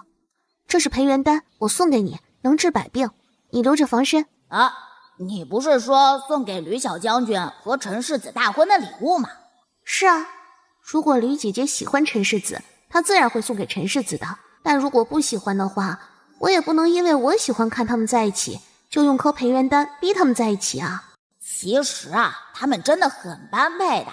陈世子呢，虽然是身体不好，但是很优秀啊。或许是因为喜欢吕小将军，他看了许多的兵书。如果两个人真的成婚了，以后夫唱妇随，以陈世子的聪明才智，做个军师那是绰绰有余，手到擒来。我也觉得，不过我觉得他们会在一起的。刚才吕姐姐看陈世子的眼神，很像大姐姐平时看到锦衣华服时势在必得的眼神。每次只要大姐姐露出这种眼神，她要的东西就没失过手。方盛堂正在看戏，当即脸色一僵，有点尴尬。小六，过来，吕小将军今日是主家，想来会很忙的，你送完礼物就别妨碍人家了。好啊，吕姐姐，你去忙吧，我会照顾好自己的。方若棠看到吕胜男溜了，猜想他肯定是要去找陈世子谈情说爱，他想跟上去偷听。方盛堂一把按住了方若棠，压下了他蠢蠢欲动的心思。看不了别人谈情说爱，你就自己上吧。小王爷和荣世子都在，你挑一个呗。咦，方若棠热衷于吃瓜，早就忘了这么两个人。小王爷倒好，荣世子他却是连正眼都没来得及瞧上一眼。是在找我吗？小王爷再次主动送货上门，一坐一站的原因，微微弯腰，笑盈盈地盯着方若棠。没有，不找你。小若若，我一直跟在你身边，你却看都不看我一眼，你太让我失望了。小王爷的喜欢好油腻啊，而且他对我的态度让我不舒服。他是不是想要我给他仙丹才会这样？他也有病吗？还是有亲人生病了？没有。哦，不是喂药吗？但感觉他不真诚。为什么？他和太子不是一样的吗？不一样，我能感觉得出来，他们不一样。细论起来，方若棠也说不清楚。小镜子不会了，在他看来，他们6个都一样。小王爷说笑了，我们家小六以往大门不出二门不迈的，前几日才开始出府走动，望小王爷慎言。小王爷没管方盛堂的话，若有所思地看着方若棠，想不明白他和太子有什么不一样。他和太子自幼一起长大，两人同年同月同日同时出生。他不敢说对太子十足了解，但也了解一二。他敢肯定，太子不是那么容易动情的人。怎么太子行，他就不行？就在这时，安郡王缓缓而来。哦豁，安郡王来了。听闻国师大人手里有能让人百病全消的仙药，家母早年征战，身上有此救急，不知国师大人可否赐药？不管付出什么代价都可以，只要我能办到，希望国师大人成全。喂，他在暗示你啊，他想要卖身求药，答应他，快答应他！你闭嘴吧，你个小不正经！哎呀，他就是这个意思啊，你不会听不出来吧？安郡王这么风光霁月的一个人，才不会像你说的这样，你不许败坏他。他一个为爱能够当你外室的人，风光霁月什么呀？你别被他的外表给骗了呀！方盛堂突然剧烈的咳嗽了起来，惊恐的看向安郡王。真的假的？这么刺激的吗？我妹妹这么厉害？大姐姐，你小心一点，慢慢吃，我不和你抢。方盛堂微僵，擦了擦嘴角，端庄的坐直。他觉得这会儿不适合吃东西，太刺激了。见姐姐没事儿了，方若堂才将注意力挪在面前，还在等他答复的安郡王。我现在手里没药，不过你放心，我肯定会想办法拿到仙丹救长公主的，因为她是长公主，一个为国为民能舍下荣华富贵前往边关的长公主，她值得，对不对？你想要干什么？给我培元丹。我说了，现在没有积分了，不行，你要做任务。我要培元丹。你做任务。培元丹。一人一境吵了起来，安郡王恨不得直接出声，他可以配合做任务。据他所知，太子都已经屈服，而且只是简单的拉手，并不是不可以。但方若堂根本不给机会，自顾自的和小镜子吵得不可开交。好，我做任务，我去拉安郡王的手，你给我培元丹。拉手也太简单了吧，而且就拉手，和太子拉手不算，我都没拉过安郡王的手，你不同意，我就以后都不做任务了。行吧。哎呀，我真的是太难了。方若堂抬起一双水汪汪的大眼睛，盯着安郡王看了2眼，突然起身，左脚踩右脚，朝着安郡王扑去。安郡王一直盯着方若堂的一举一动，所以第一时间察觉到了他的目的，也因此在小王爷想横插一脚时，被他立刻挡下，抱着方若堂直接躲开了。小王爷一声冷笑，明明第一次见方小六时，一个个都跟躲瘟疫一样，现在倒好，一个个上赶着他帮忙完成任务，还都不让。方若堂紧紧地抱着安郡王的腰，人刚站稳，就在安郡王的翘臀上拍了一下，紧接着又一把握住了他的一双手，整个动作行云流水。安郡王都没有反应过来，等反应过来，只觉得臀上被方若堂轻拍过的地方火辣辣的烫。好了，给药。我刚抱了安郡王，还拍了他的屁屁，又牵了他的手，所以你除了给我培元丹，还要抵扣我欠的积分，明白吗？你这么快？不算，你重新来。你又没说时间，快给药，给药，不许耍赖，不然以后我不和你说话了。小镜子一整个被拿捏住了，他委委屈屈地掏出药，给你，让长公主服下，她的病就会好了。看了一眼手中的培元丹，又看向吃惊望着他没有立刻接药的安郡王。是想要我给皇上的那种吸水丹吗？你能给我吸水丹吗？当然不行，我暂时没有。这样吧，我以后如果有的话，我再送给长公主。你先让长公主服下培元丹，还有回春丹。你哪来的回春丹啊？你给我呀！快点啊！我大话都说出去了，不能让话落在地上。小镜子气急，但又纵容。改！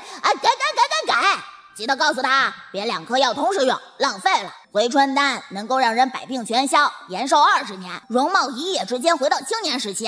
安郡王在这一刻看向方若堂的目光变了。多谢国师大人赐药，不知国师大人何时有空，可否到府中一聚？自上次见面，家母时常念叨你。好呀，我也喜欢长公主，正好过2天等她康复了就去看她。好，我与家母在府中静候国师大人。为什么看着安郡王这样笑，这样说话，我心里怪怪的？怎么怪了？就有点怕看他的眼睛。少女，你陷入爱河了呀？真的吗？方若堂懵懂地看着安郡王，安郡王笑容更温柔。小王爷在旁边突然发出了一声冷笑，感情各位都行，就他不行是吧？他不服，他以后可是会为了方若堂造反的男人。小王爷的动静引得方若堂朝他看去，但他看了一眼就挪开了目光，将本就不高兴的小王爷气得牙痒痒。国师大人，我们去花园走走吧。等等，我问问。方若堂光明正大的问小镜子，给不给积分？给，赶紧去培养感情，要给多多的。安郡王带走方若堂，小王爷不甘心地跟着两人，并且极其没有眼色地抢夺方若堂的注意力。你喜欢吃糕点吗？我知道有家茶楼的糕点茶水很好吃，明天我带你去吃。有积分吗？有。好，我知道有不少好吃的，找时间我都带你去吃。行。国师大人，你就叫我方小六吧，叫国师大人有点奇怪。好，你也可以叫我的名字崔时旭。顾南城，我的名字。小王爷连忙接话：您毕竟是小王爷，直呼您的名讳多有不妥。叫他就行，叫我就不行。我先问问大姐姐。一个名字而已，有何不妥？行，不叫名字也行。我年长你一些，你应该叫我什么？小叔叔。毕竟小王爷年纪虽然轻，但辈分大呀。安郡王嘴角溢出了轻笑。对，不过不用叫小叔叔，你随我称他一声小舅舅吧。小舅舅。关系理顺了的方若堂天都塌了。小镜子，你好可怕，他们的关系好复杂，这么乱，你却让我同时和他们生出感情。小王爷和安郡王事先都没有想到这一茬，方若堂整个人如霜打的茄子一样，蔫蔫的跟着两人漫无目的的逛花园。突然听到了三姐姐的声音：仙药不是那么容易得的，我去事先回府问问小六。你是他亲姐姐，你开口了，他还能不给你？你该不会是不想吧？有你这么当儿媳的吗？信不信我跟金燕说，让他休了你？我就不给你！先前逼我姐姐去冲喜，现在又威胁要休了她。哼，有什么了不起的？大不了和离，我肯定能找个比谢金燕更好的男人送给三姐姐。方若堂的心声突兀的响起。哼，好你个小丫头啊，一点礼数都不懂，也不知道亲家是怎么教的人。大女儿不是婆母，小女儿又粗鲁无状。婆母！方树堂高喝一声，脸色阴了下来。来人！小王爷一改玩世不恭的模样，出声的同时，突然不知道从哪个角落里跳出来两个人。给本王教教谢太太，什么话能说，什么话不能说。方树堂阴沉的脸色微微顿了一下，但看向自家气呼呼的小六，脚步挪了一下，并没有出声阻拦。小王爷命人打脸谢太太，何尝不是打着谢家的脸？按说他身为谢家的心腹应该阻止，但谢太太这般看不起他，看不起他的娘家，他实在不想管。算了，别打了。这次有方六小姐求情，本王就饶了你一回，再有下次便不是本王动手了，明白了吗？赶紧滚！不许欺负我姐姐，你再敢欺负我姐姐，我就让皇上打你的板子。皇上拿了我的洗水单，我让他打谢太太板子，他应该不会拒绝。好你个！谢太太听到方若腾的心声，下意识的就要骂人。安郡王脚尖微动，一个石子直接打到他的嘴上，瞬间嘴巴立刻肿了起来，随即一口血伴随着2颗碎掉的门牙吐了出来。还不赶紧堵上嘴，将人丢出去，告诉谢家，想讨公道就来公主府找我。本王打的人，凭什么让你抢功劳？告诉谢家，有意见就来王府找本王，本王一定好好招待。谢太太被堵上嘴，叫都叫不出声。方若堂突然抱住方淑堂，嚎啕大哭：姐姐，原来你嫁人后过得这么惨，你跟我回家，你跟我回家。方淑堂其实并不觉得在谢家过得惨，毕竟谢太太在谢家并没有任何话语权，但被方若堂这样一嚎，她也觉得有点惨了，决定今日不回谢家了，跟着大姐姐回家。多谢小王爷、安郡王，谢谢你们及时维护我家小六，让2位见笑了，实在是不好意思。别哭了，再哭眼睛就该肿了。是啊，一会儿我回去就写折子递给皇上，让皇上亲自下旨去训斥谢家。只是他没有想到，方若堂这里刚出事，保护他的暗卫这会儿就有人往宫里赶。皇上得到消息第一时间就召了谢家父子进宫听训。太子得了消息，立刻放下手中的事情，亲自来威远侯府接人。你没事吧？姑在宫中听闻你在威远侯府受了欺负，就立刻赶了过来。谢太太欺负我了。方若堂小嘴一瘪，委屈告状，让小王爷和安郡王侧目的同时，心里都有些不舒服。他们2人当时在场，虽然帮着直接出了气，可是方若堂却没有对他们说一句委屈。这会儿太子一来就说了，怎么太子在他心中的地位不一样？姑帮你教训他，一会儿姑就跟母后去说，召他入宫听训。太子怕方若堂不懂，还解释了他是男子，不好直言去教训一个臣妇。可以不让他住在谢家吗？他在谢家会欺负我姐姐。小六，这事让姐姐自己解决好吗？好吧，不过他再欺负你，你要跟我说，我现在和太子关系很好，他可以帮我们做主。方淑堂看了一眼太子，轻哄了方若堂2句，才让他不再执着，将谢太太赶出谢家。等到第2天上早朝时，听着大臣们讨论着他不懂的政事，偷偷的打着哈欠，想困。哎呀，别困了，我带你去看点好东西。什么？男女之间最原始的快乐。啊！哇，玉贵人胆子这么大，竟然敢给皇上戴绿帽子。赤色鸳鸯肚兜真的还挂在那个狂徒的头上吗？两人竟敢在皇上后宫如此张狂行事，请问道德在哪里？底线在哪里？具体位置又在哪里呀？哎呦，真的，现在赶过去还能看到呢。不行，我得去看一眼。我现在装肚子疼，会不会御前失仪啊？不管了，我要去看看。方若堂不怕死的起身，初听有人淫乱后宫，太子怔愣了一下，但很快便收敛了情绪。国师大人。啊！突然被叫，声音还不小，方若堂吓了一跳。听闻国师大人会看相。是啊，在3月之前，玉贵人被诊出怀有龙嗣那天，天降异象，有传言说她这胎是紫微星下凡，不知国师可否为其相看一二？我看相可准了，我们现在就去看看，去看看。方若堂迫不及待的举动刺痛了皇上，太子自在的邀请方若堂入了后宫，皇上哼哼2声跟了上去。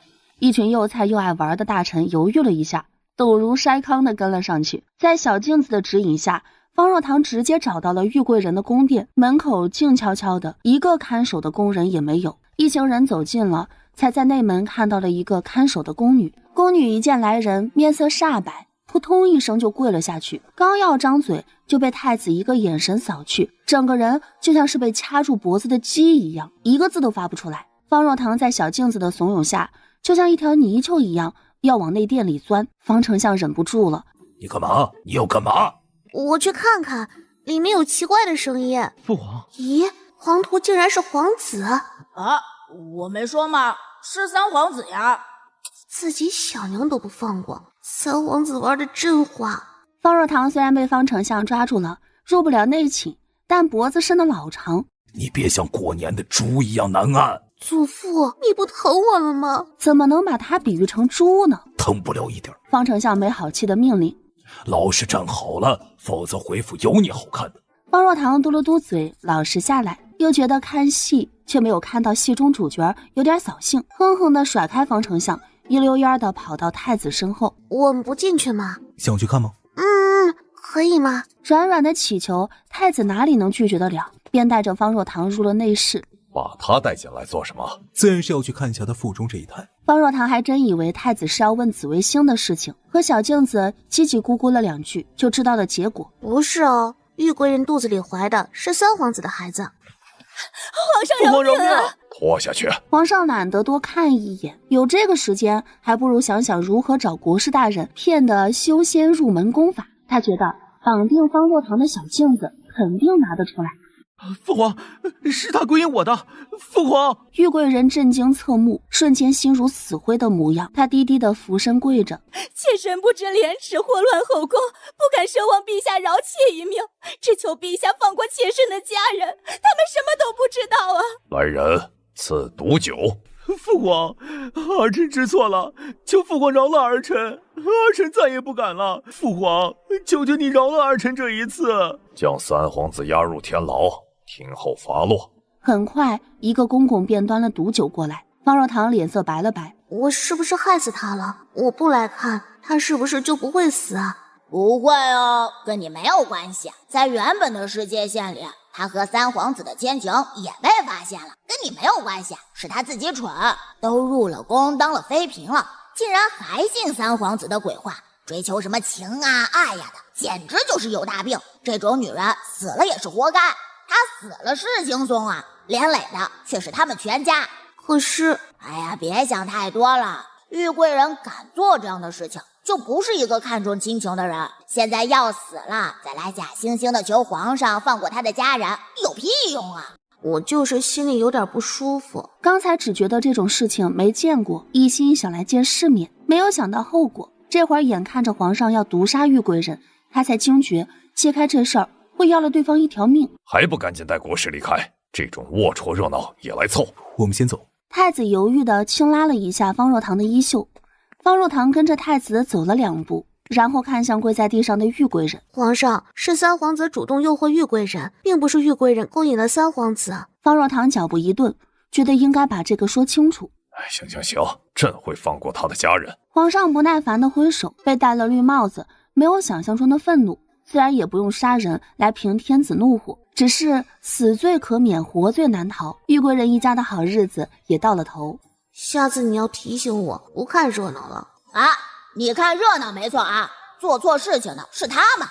理是这么个理，就是亲手揭开，有种亲手推他们去死的错觉，有点不舒服。哎呀，你太善良了。这个三皇子和玉贵人可不是什么好东西。在原本的世界线里，皇后最先察觉到不对劲儿，但是被这2个人下毒害死了。后来皇上震怒，彻查后宫，这才把事情翻出来的。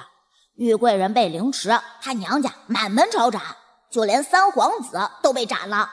贵妃也因为此事被打入了冷宫，母族也因此受到了牵连呢。健康帝虽然不是一个专情的人，但皇后在他的心里是不同的，否则的话，太子的地位也不会这么稳固。三皇子祸乱后宫，不忠不孝，欲行犯上作乱之事，来人将其捐进皇陵，贬为庶人，终身不得踏出半步。贵妃教子无方，即刻搬离景仁宫，降为贵人。三皇子想要什么样的女人得不到？为什么要动皇上的女人？为了皇位呗，毕竟新入宫的一批里，就玉贵人一人得了宠，而且玉贵人娘家父兄得力，入宫前三皇子就和他见过几次，本就有意纳他入后院的。有病！想要皇位就堂堂正正的去争啊！只要他比太子更加优秀，更有望成为一代明君，皇上会选择他，朝臣也会选择他。利用一个女人算什么事儿？方若堂觉得有点恶心。别管这事了，此事自有父皇定夺。姑陪你去参加李家的聚会。算了，不去了。是啊，今天李家有出真假千金的大戏，这热闹你错过了，那会后悔的。真假千金？女眷都在后院生产，孩子还能被人调包？怎么不行啊？当爹的亲自把孩子换了呢，好大的一出戏呢！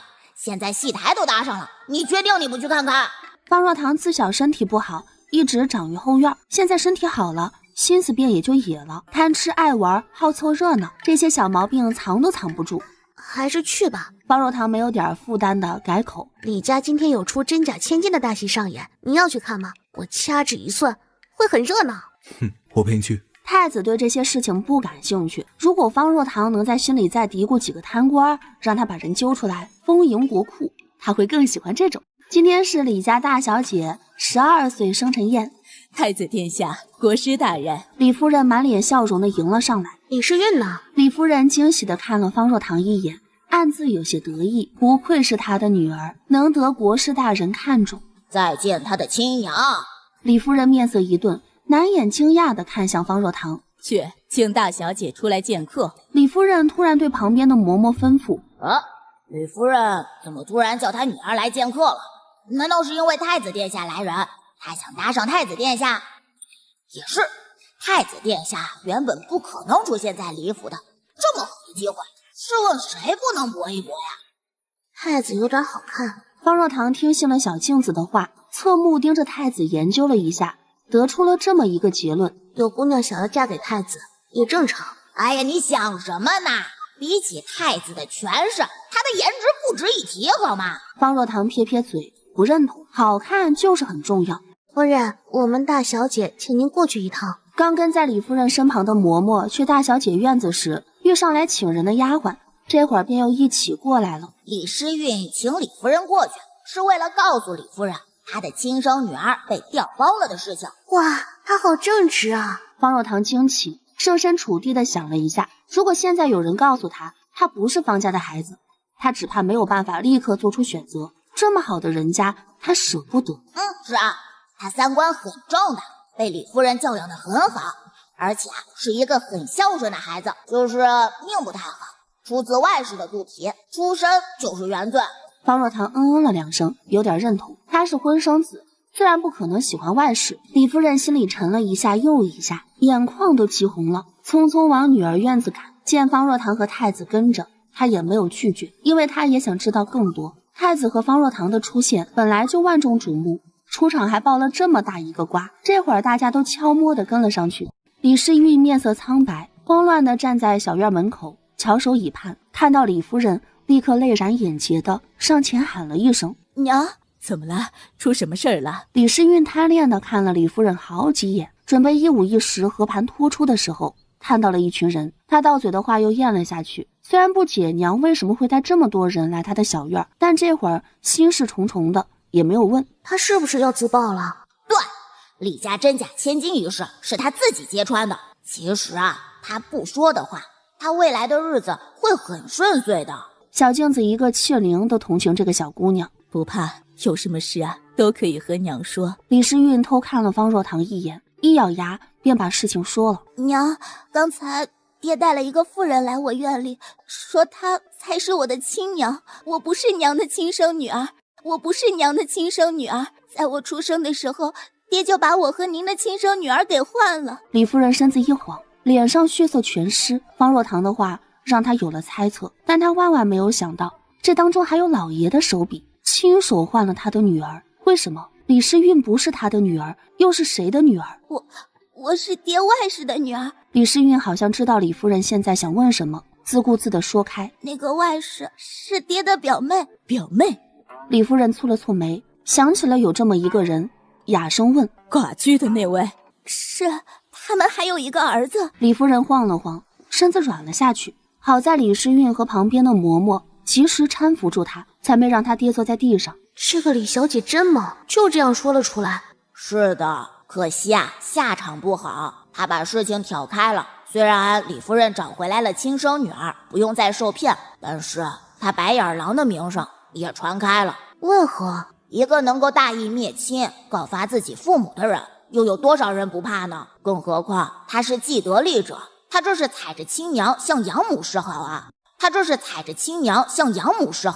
李世运神情晃了晃，他不是，他没有，他只是不想娘被骗了。娘就他这一个女儿，爹和娘亲想借着他的手夺得娘全部的嫁妆，他心疼娘才揭穿此事。放屁吧！李夫人如珠如宝的把他养到12岁，他不告诉李夫人才是白眼狼吧？你说李世运的下场不好，该不会是李夫人蠢的为此迁怒于他吧？哦，这倒没有。李夫人对这事儿心里虽然是有疙瘩，但是对李世运还是不错的。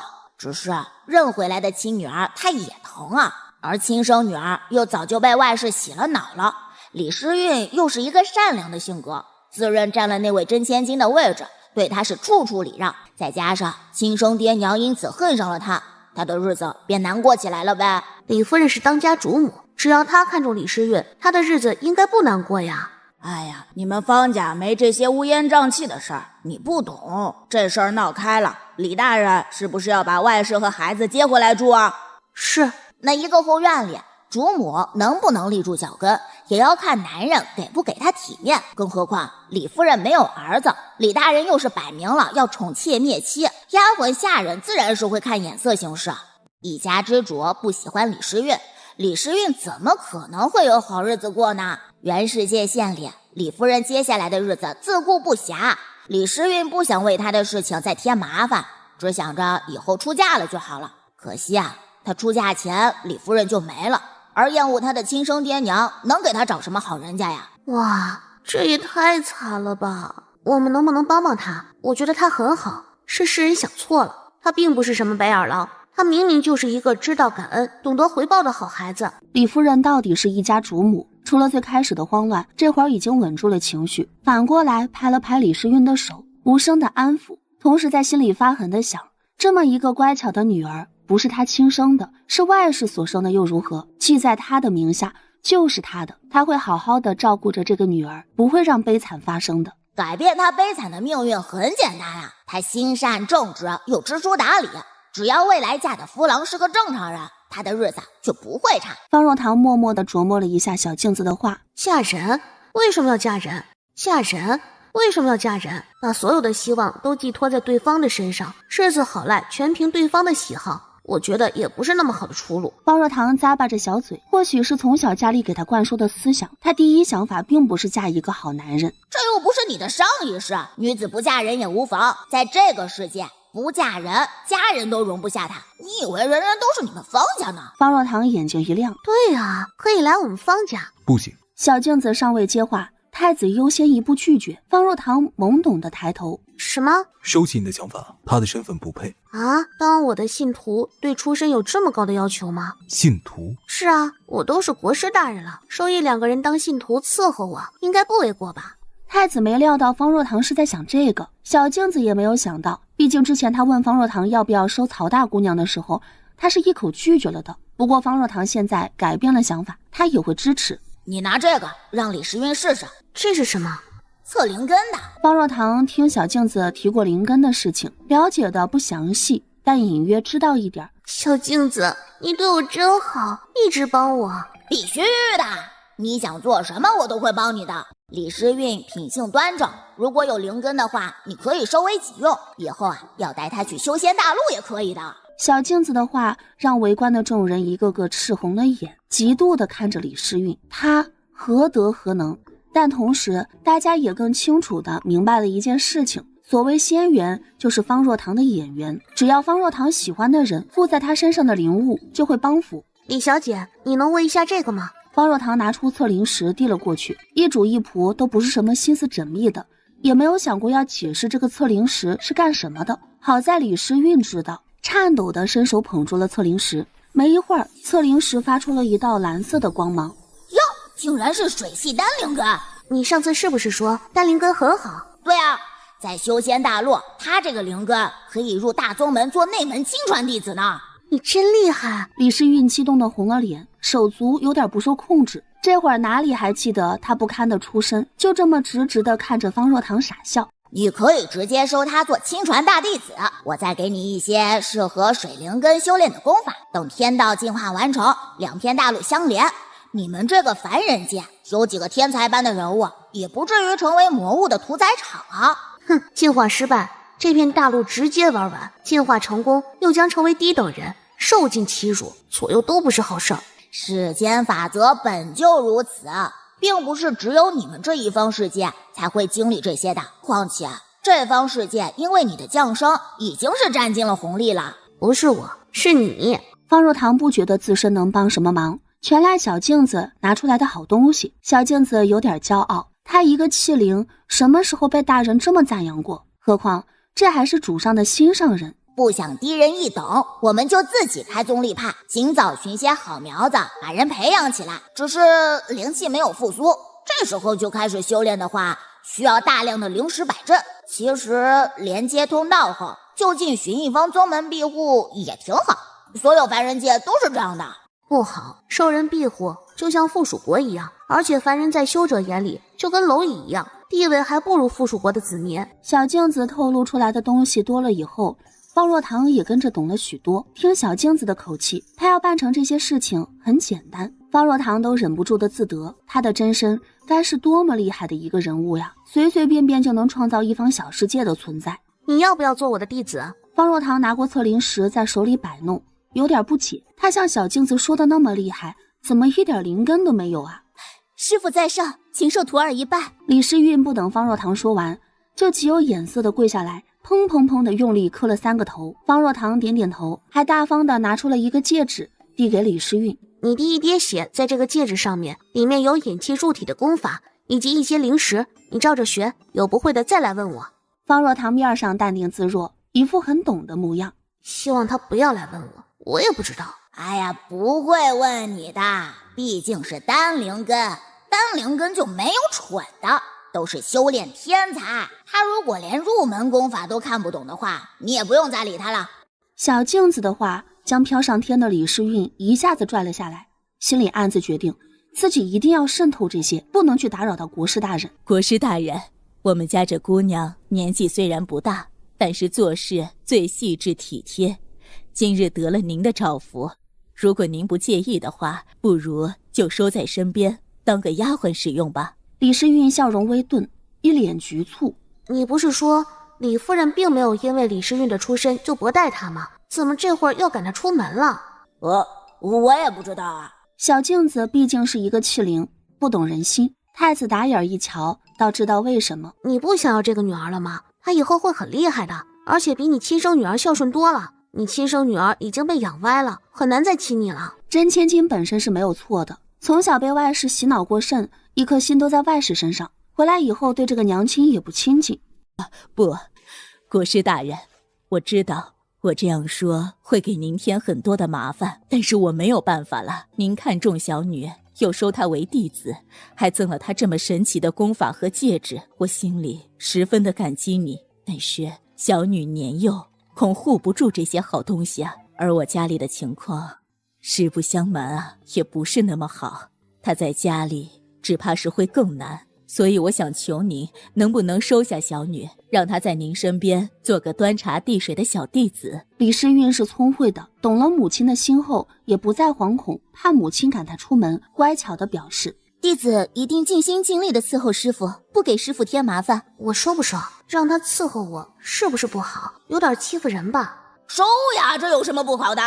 那弟子不都是这样侍候师父的吗？而且他跟在你的身边，你也能时常指点他呀。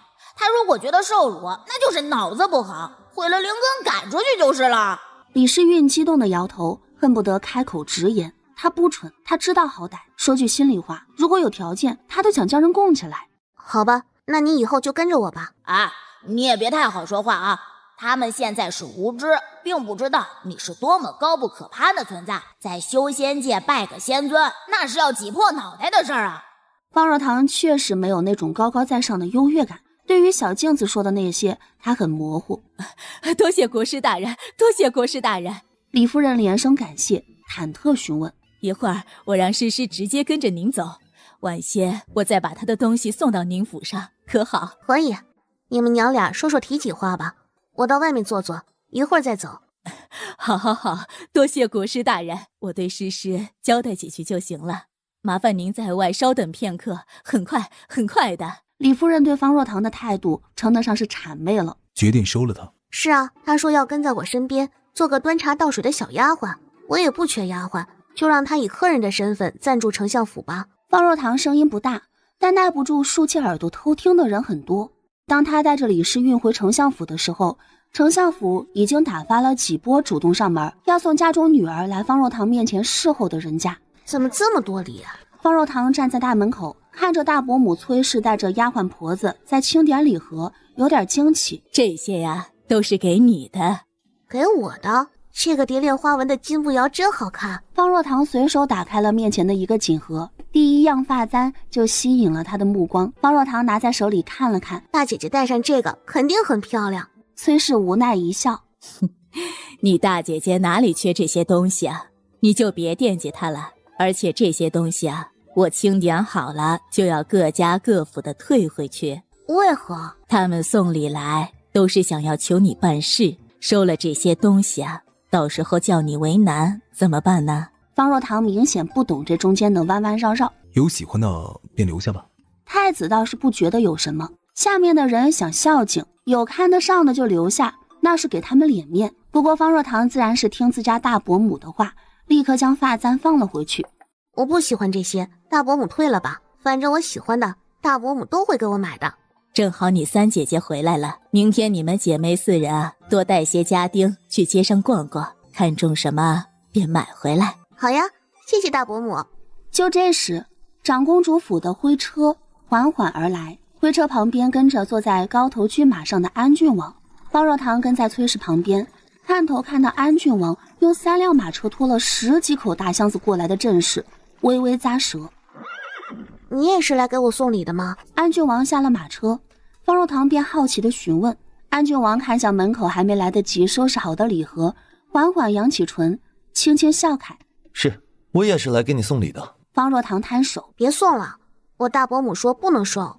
崔氏犹如吃了一口黄连的模样，这能一样吗？刚才来府里送女儿礼物的人是来向方若堂求药的，但安郡王是来感谢救命之恩的。不过即使如此，这个戏里也有些重了。不知情的人还以为长公主府是来下聘的。承蒙贵府6小姐出手相助，救了家母性命，比起家母性命来说，这些礼品不值一提，还望方大夫人不要拒绝。今日家母本要一起过来，但临出门前府中来了客，这才没有来叨扰。下次家母一定亲自登门重谢，还望贵府不要见怪。安郡王言重了。崔氏刚开口，便听到方若堂的心声响起了：“你救了长公主一命，却是连安郡王的手都没有拉到。哎呀，亏了，赶紧上啊！”我救长公主又不是为了安郡王，我是真的钦佩长公主啊！我不管，你赶紧上去！你今天一定要亲到安郡王，否则的话，我以后就再也不给你带药了。刚才和崔氏正说话的安郡王突然不再接话，在方若堂目光无意识地盯着他唇时，更是轻轻地抿了一下嘴，紧接着又轻咽了一口，喉结便缓缓地滚了滚。太子见状，沉下眉眼，淡淡地哼了一声：“子期，父皇有意将新娘的事情交给你去办，你现在就入宫面圣，早一日种出新苗，百姓便早一日免受饥饿。”子期是你的字吗？方若堂一点没看出两个男人的交锋，凑上前一脸的好奇：“是，我姓崔，名时序，字子期，以后你可以叫我的字。”安郡王一顿，故意说：“我年长你几岁，你也可以叫我子期哥哥。你救了我的母亲，以后我会把你当妹妹一样疼爱。”叫子期哥哥好奇怪，我和他有这么亲密吗？方若堂心里在和小镜子吐槽，面上也没有掩饰。安郡王微微垂下了眉眼，身上莫名多了几分失落。是我唐突了小六姑娘，让你为难了。我只是想到你救了家母，便对你多了几分亲近，想与你交好罢了。也没有啦。方若堂这人吃软又吃硬，更何况这样金贵的一个郡王爷，突然像落水的大狗狗一样委屈地望着他。不叫的话，他好像挺可怜的样子。方若堂歪头盯着安郡王，然后他就因为他试探地叫了一声子期哥哥，便眉眼微扬，笑容再现。哇，这个称呼不错，我给你10积分。你早说呀，你早说给积分，我刚才犹豫的那一瞬都是对积分的不尊重。安郡王垂眼看着什么心事都写在脸上的小姑娘，眉眼里全是笑意。子期哥哥，六妹妹。方若堂又叫了一声，还献上了一个灿烂的笑容，一个称呼罢了，为了积分不寒碜。人家没有哥哥吗？你就让人叫你哥哥。是我没有妹妹，那你记住，她是你妹妹。太子冷冷的，没有什么表情的警告。哟，太子吃醋了，你哄哄他呀。有吗？方若堂终于注意到太子身上的低气压，想到太子和安郡王同岁，迟疑的叫了一声：“太子哥哥。”太子不轻不重的嗯了一声，算是回应了方若堂。我也叫了太子，你给10积分。不行，一个任务就1次积分，不然你会刷6次，每个人叫1次，你投机取巧。你什么档次啊？你看不起太子吗？凭什么安郡王有的，太子没有？你信不信我告诉太子，让他打爆你的狗头？我现在在你的识海里，打我就要先打你自己，自损1万伤敌800的事情就不要做啦。方若堂气鼓鼓的，旁若无人的和小镜子又吵了起来。还不走吗？一起吧，正好我也有些事情要与太子细说。太子没有拒绝。大伯母，我们进去吧。方若堂嬉笑的去挽崔氏的胳膊。我观太子和安郡王都待你不同，可是钟情于你啊。太子爱慕我，安郡王不知道，大约想玩救命之恩，以身相许的戏码吧。崔氏一噎，倒是自信。那你呢？对他们怎么想的？就长得挺好看的吧。方若堂明显一副缺少情根的模样，看得崔氏既担忧又高兴。他可不想这么乖的小棉袄被人拐走了。你大伯母什么意思？该不会是想让你挑一个嫁了吧？他怎么想的？小孩子才做选择呢，你已经是一个成熟的大人了，2个都要，区2根而已啊。崔氏脸红羞臊，这个宝物简直口出狂言。我跟着仙人学了点本事，会看相看姻缘，伯母知道吧？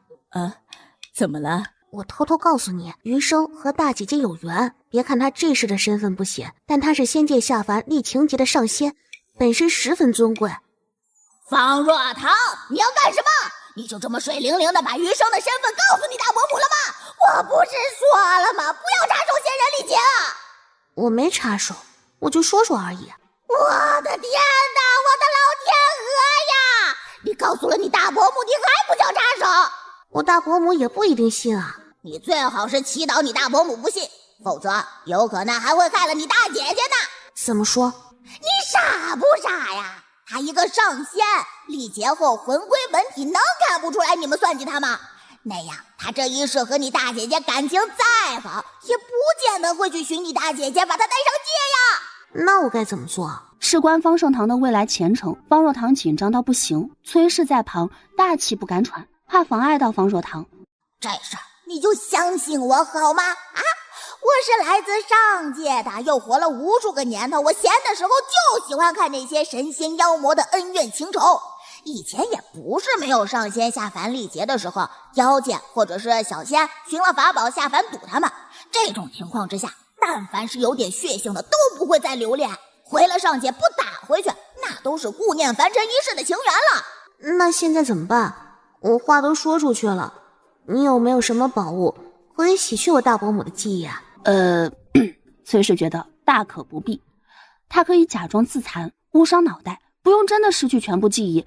过往美好的回忆很多，他舍不得。唉，罢了罢了，说都说了，能怎么办呢？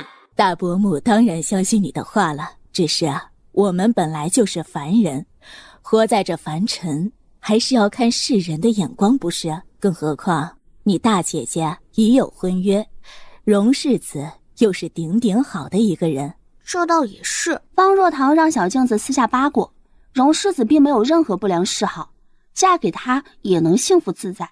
毕竟荣王府现在就有一个老王爷还健在，方盛堂嫁过去就能当家做主，头顶没有难缠的婆母，日子也不会差。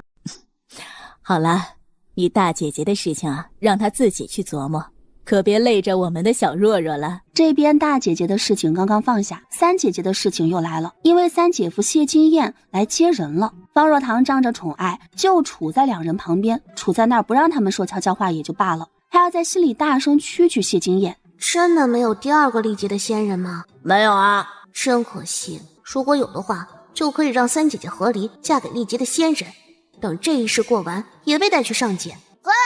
合着天底下的好事要被你一家占尽呗？不对，我三姐姐不能去上界，那她怎么办？她不是会老会死吗？我不要。方若堂心里也突然发出报名声，怎么了？怎么一副要哭不哭的模样？好啦，是不是担心姐姐过得不好啊？姐姐跟你保证会好好过日子的，好不好？方树堂偷换了概念，谢金燕捡起有点碎的小心心，立刻配合娘子保证。六妹，我可以向你保证，我肯定会好好对你姐姐。如果哪里做的不对，你只管来打来骂，我听之任之。方若堂吸了两下鼻子，你都摆不平你娘，她一直欺负我姐姐，你都不管。谢金燕脸色微僵，沉默下来。别胡说，你姐夫只要在家里，就没有我受委屈的时候，父母也不是他能选择的，你别胡思乱想了。谢家除了婆母不好，其他人都待我极好，特别是夫君。谢金燕勉强地扯了扯嘴角，小姨子有句话说得对，她管不住她的母亲。你让我姐姐因你母亲受委屈的模样，真讨厌。方若堂，向你姐夫道歉。哼，我又没说错。方若堂腰板挺直，但眼神却偷偷地看向方书堂，见他脸色不好，又心疼又气愤，觉得姐姐不如以前疼他了。你别这么说啊，你姐姐姐夫感情挺好的。在原本的世界线里，天道进化失败，世界本源被其他小世界掠夺，除了有数之不尽的天灾人祸，还有其他位面的魔兽入侵。你姐夫护着你姐姐逃生时，被魔兽生生的撕碎了。方若堂哇的一声哭了出来，闭眼嚎叫：姐夫，你好弱呀，可是你好惨。方若堂又哭又嚎的同时，不忘在心里向小镜子伸手，给我2颗洗嘴丹，立刻马上。我这是欠了你的呀！方若堂轻松的又薅到了2颗洗嘴丹，一手一个，直接塞到了方书堂和谢金燕的嘴里。姐夫，你努力，好好保护我姐姐。姐姐，你也一样，否则你以后要亲眼看到姐夫被撕成一片一片，被魔兽扬了。方书堂和谢金燕嘴角抽搐，谢谢啊，但大可不必形容的这么具体。我先走了，你们赶紧各自找个房间躲起来吧，记得让丫鬟备好水，随时待用。方若堂说完，脚底抹油的跑了。对姐姐的爱不足以支撑他留下闻这股恶臭味。第二日早朝，方若堂又是迷迷瞪瞪的上了朝。朝臣议事，方若堂开小差：你们这个皇帝真是棒棒的呀！朝中那么多能干的大臣，他不挑，直接就挑出了一个敌国奸细。哎，你说这个奸细会不会把你拿出来的新娘一轱辘车直接就给拖走啊？奸细？谁？就是刚才皇上指派的户部员外郎傅大人啊，他是北凉人。什么？一个北凉的奸细混到我们大庸的户部了？那不是等于把老鼠放到米缸里了吗？皇上怎么看人的？瞎了！难怪后来天道陨落，我们大庸占据东南方向，面积最大，人最多，但却灭亡的最快。皇上阴沉下脸，死亡凝视着傅大人。朝中其他群臣也是如此，只有傅大人，他面色微白，强装镇定。关于方若堂新生一事，朝臣早就传开了，傅大人也听闻了此事，但他却听不到方若堂的心声。后来他们自己人碰头一论，证实了这个心声还有针对性的，让普通百姓以及丫鬟下人听不到，可以说是对他们的保护。毕竟不探听上位者的秘密也是一种保命的手段，但是他们这些细作却听不到，这就难办了，也让他们十分被动。傅大人不蠢，此时此景不用想也知道是他的身份暴露了。皇上，不要选户部的傅大人，他不是好人，是北凉的奸细。来人，将人拿下！皇上一丝犹豫都没有，直接下命。我会点看相算命之术，他一看就不是好人。奇耻大辱！敌国探子做到了户部员外郎的位置上，这不是打他这个皇帝的脸，是将整个大庸朝的脸面放在脚底下摩擦。这件事要由刑部、督察院、大理寺共同处理，朕给你们3日时间，势必将他们背后的势力连根拔起。国师大人擅长看相算命，这次的事情还望国师大人能够在旁协助一二。好，方若堂痛快的点头。他身为大庸人，自然要维护大庸的权利。你帮我看看，皇上刚才点的那几位监督放粮的官员都可行吗？不太行，没有一个清官呐。这是什么眼光？一个能办实事的人都没有挑中。谢谢支持，点个关注呗。皇上不自在的轻咳了一声，他一个做皇上的人不要面子的吗？方若堂撇了一下嘴，又照本宣读了那几位官员的罪证。皇上脸色阴沉滴水，都给朕统统拖下去，查清罪证后一个不许放过。这一次下到各府各州派新粮，有谁主动请缨吗？皇上也不敢再主动挑人了，目光像看猪肉一样挑剔的一个个扫过下方的各位大臣，各个大臣犹如鹌鹑一样的缩着，一时间整个朝堂鸦雀无声。父皇，不如派户部叶大人为此行的负责人。叶大人为人清正廉明，想来由他办理此事，一定会将新粮顺利发放到各个县里村里。不行，绝对不会！他也不是好官嘛。方若堂声音里带着他自己都没有察觉到的失望。哎呀，他当然是个好官啦，但是他不能去啊！这一去就是2-3个月，你怎么找他做任务得积分呢？是谁教你这么说话的？除了他，可以去完美办好这差事的人多了去了比如说卜大人家的嫡幼子，义勇侯府的小公子，忠烈将军府的2公子。他们这么厉害吗？那倒也不是，他们都是上京城里有名的纨绔，从小就是吃喝不愁，上面有能干的兄长顶着，所以百事不愁啊。有点像你。那他们怎么办事？新粮这么重要，如果搞砸了，明年会死很多人的。我点的这几个人只是贪玩好玩，但是从来不做违法乱纪的事情啊。最重要的是，这些公子哥不差钱又自诩清高，绝对不会中饱私囊。而且吧，他们毕竟都是世家贵族里出来的公子哥，那再纨绔也有3分手段，不是？方若堂若有所思的点点头。方若堂想着小镜子到目前为止都没有出过错，这次应该也是，便按他的话报了名单。皇上点点头，行，就他们。父皇，这几人出单大事，未免出错，儿臣请求让叶侍郎同行，负责此事。皇上懂太子意思，自然不会坏他的事。叶请如何看？臣请旨。叶无暇垂首，他能怎么看？低着头看呗，谁叫官大一阶压死人呢？散朝以后，哎呀，快去呀！把你的香囊送给他，祝他此行顺利。这好奇怪，哪家好姑娘会无缘无故给陌生男人送香囊？我不要。心声在拉扯，叶无暇等到麻木，甚至忍不住云游了一下思绪，到底送不送啊？再不送他就走了，事好多呢。10个积分，不行；20个也不行。你说吧，怎么样你才去做任务？欠的积分一笔勾销，不许再提。小镜子咬牙同意。叶大人，这个香囊送给你，里面放了许多药材，能够驱走蛇虫鼠蚁，很有效果。好，谢谢国师大人。叶无暇脸上带笑，心里想着终于来做任务了。接着笑容温和的将香囊置于鼻尖闻了闻，很香，我很喜欢，谢谢。你喜欢就好。这香囊你刚才放在了怀里，那4舍5入他是闻了你的香。你闭嘴吧。此行出门会去到很多地方，你有什么想要的东西吗？我给你带回来。真的吗？你会给我带礼物吗？会。你有什么喜欢的吗？我给你带。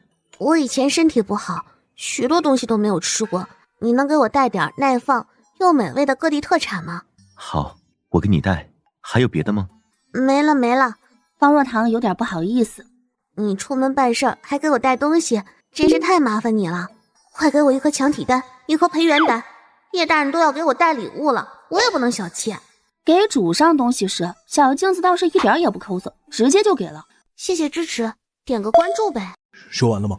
太子缓步上前，面色阴沉，看不出喜怒。太子哥哥，固定了酒楼，带你去用膳之后送你回府。好呀。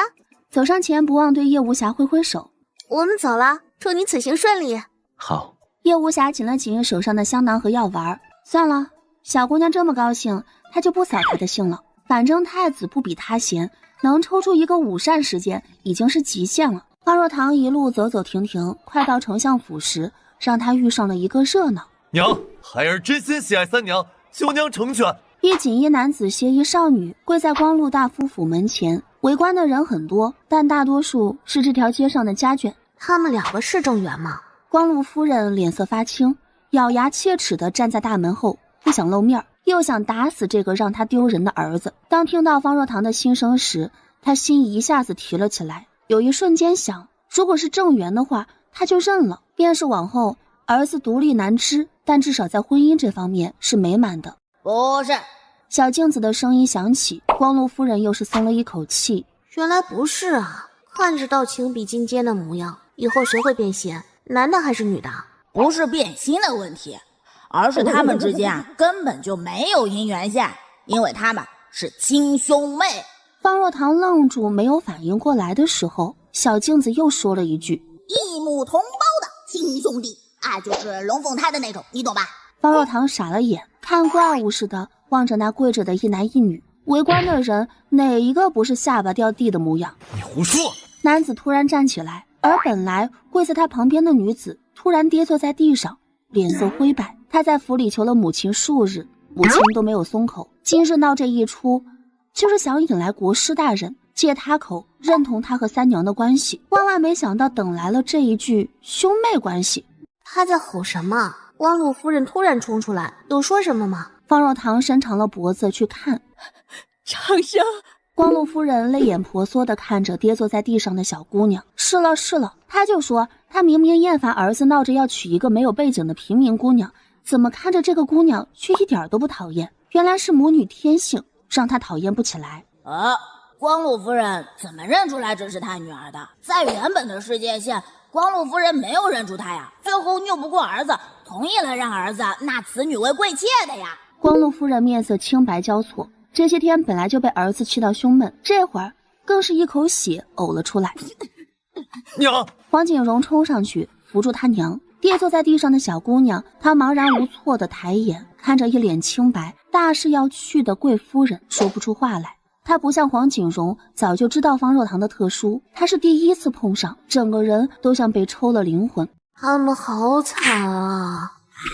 其实也不怪他们，这种叫遗传性性吸引。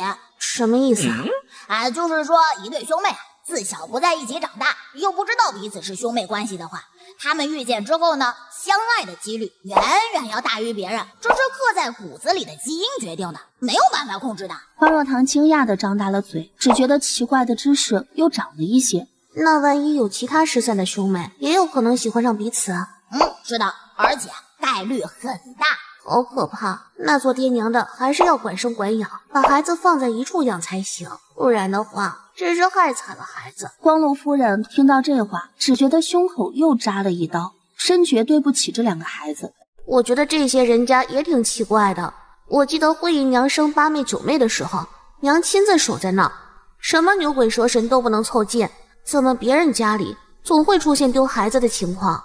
光禄大夫府上丢孩子是产婆被人给收买了。当年光禄夫人和她姐姐也是双胞胎，差不多时间嫁人，但是她姐姐嫁人没几个月，相公就死了，她便记恨妹妹啊，换了妹妹的孩子，也想让她体会体会失去亲人的痛苦。方若堂满脸的问号，就差变为实质了。其实啊，她姐姐当初是想要换男婴的，但是光禄夫人怀的双胎，提前生产了。她姐姐一时找不到刚死的男婴，那退而求其次嘛，这才弄了一个刚死的女婴去替换，想着不如死个男婴的打击大，但也是死了一个孩子。娘，我们先进府。事情已经全盘清楚，他不想一家人再留下来让人当猴看戏。你说我要不要告诉他们真相？其实他们不知道的话，就这样在一起也不影响其他人。不生孩子就不会影响啊，但是只要生孩子的话，那10有8九是智商有问题、身体有缺陷的痴傻儿。这么严重啊？方若堂只知道同姓不婚，但具体原因是为何，他不明白。对啊，其实不只是亲兄妹，堂兄妹甚至是表兄妹也是一样的，都有很大的几率生下痴傻儿。眼见黄锦荣他们要入府了，方若堂轻扯了一下太子的衣袖：“你能不能帮我给光禄夫人带句话，告诉她，这个女子是她的亲生女儿，别让他们在一起。如果一定要在一起的话，就不要生孩子，只要不生孩子就没事。”太子眼神复杂地看了一眼方若堂，对他大胆的思想有了更进一步的了解。行了，姑会去说，你别管了。哦，好。方若堂也不想亲自去说，太尴尬了。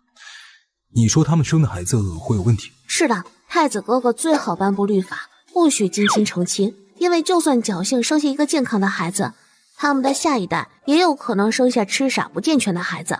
最重要的是，他们生的孩子很大几率早夭，更甚至成婚后根本怀不上孩子。太子绷紧了唇，神情郑重。他不怀疑方若堂的话，只是觉得这事儿公开的话，他不敢想象场面会有多不可控。毕竟这天下姑表姨表结亲的人家数之不尽，回头这些人又该怎么办呢？太子哥哥，方若堂动手拍了拍太子的胳膊，不明白这人好好的怎么就突然走神了。没事，早上起来的这么早，这会儿该累了吧？姑先送你回府，你说的事情姑会解决。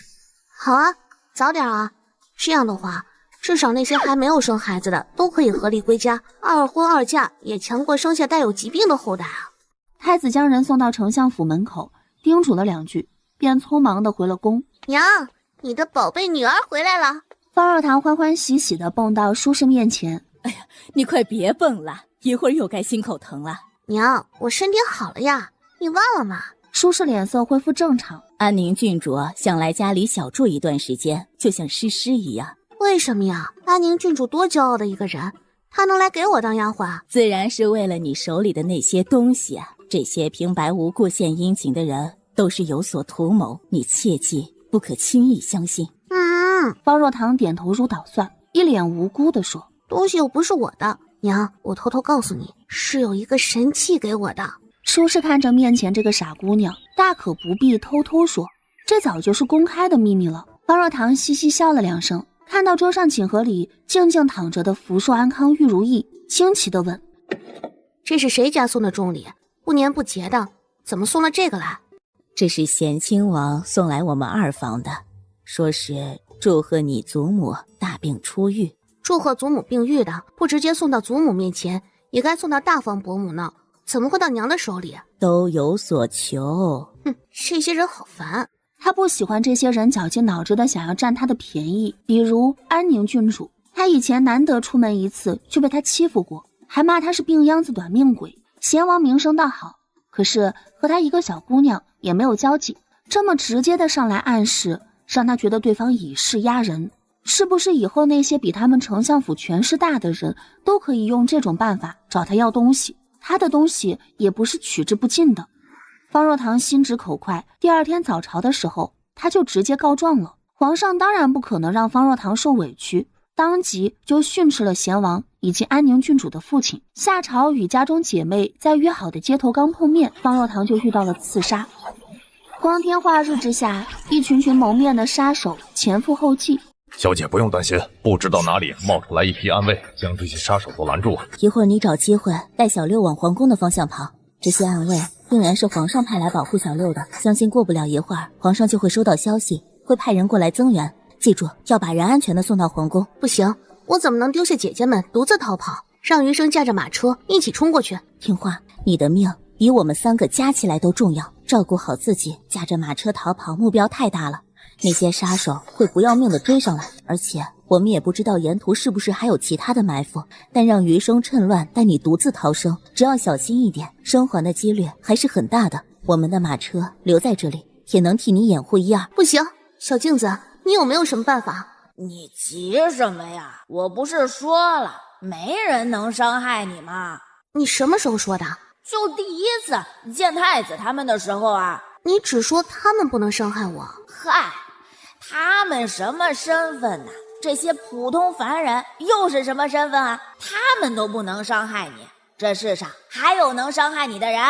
你早说啊，吓死我了。没事没事，我有仙人保护，外面那些杀手伤不了我分毫。你身上有太子他们给你的护体神力，但是你3个姐姐可没有啊。你不会死，他们会啊。方若堂眼睛一下子瞪圆了，正好另一边一支长箭射穿了车厢，差点就射中了3姐姐的脑袋。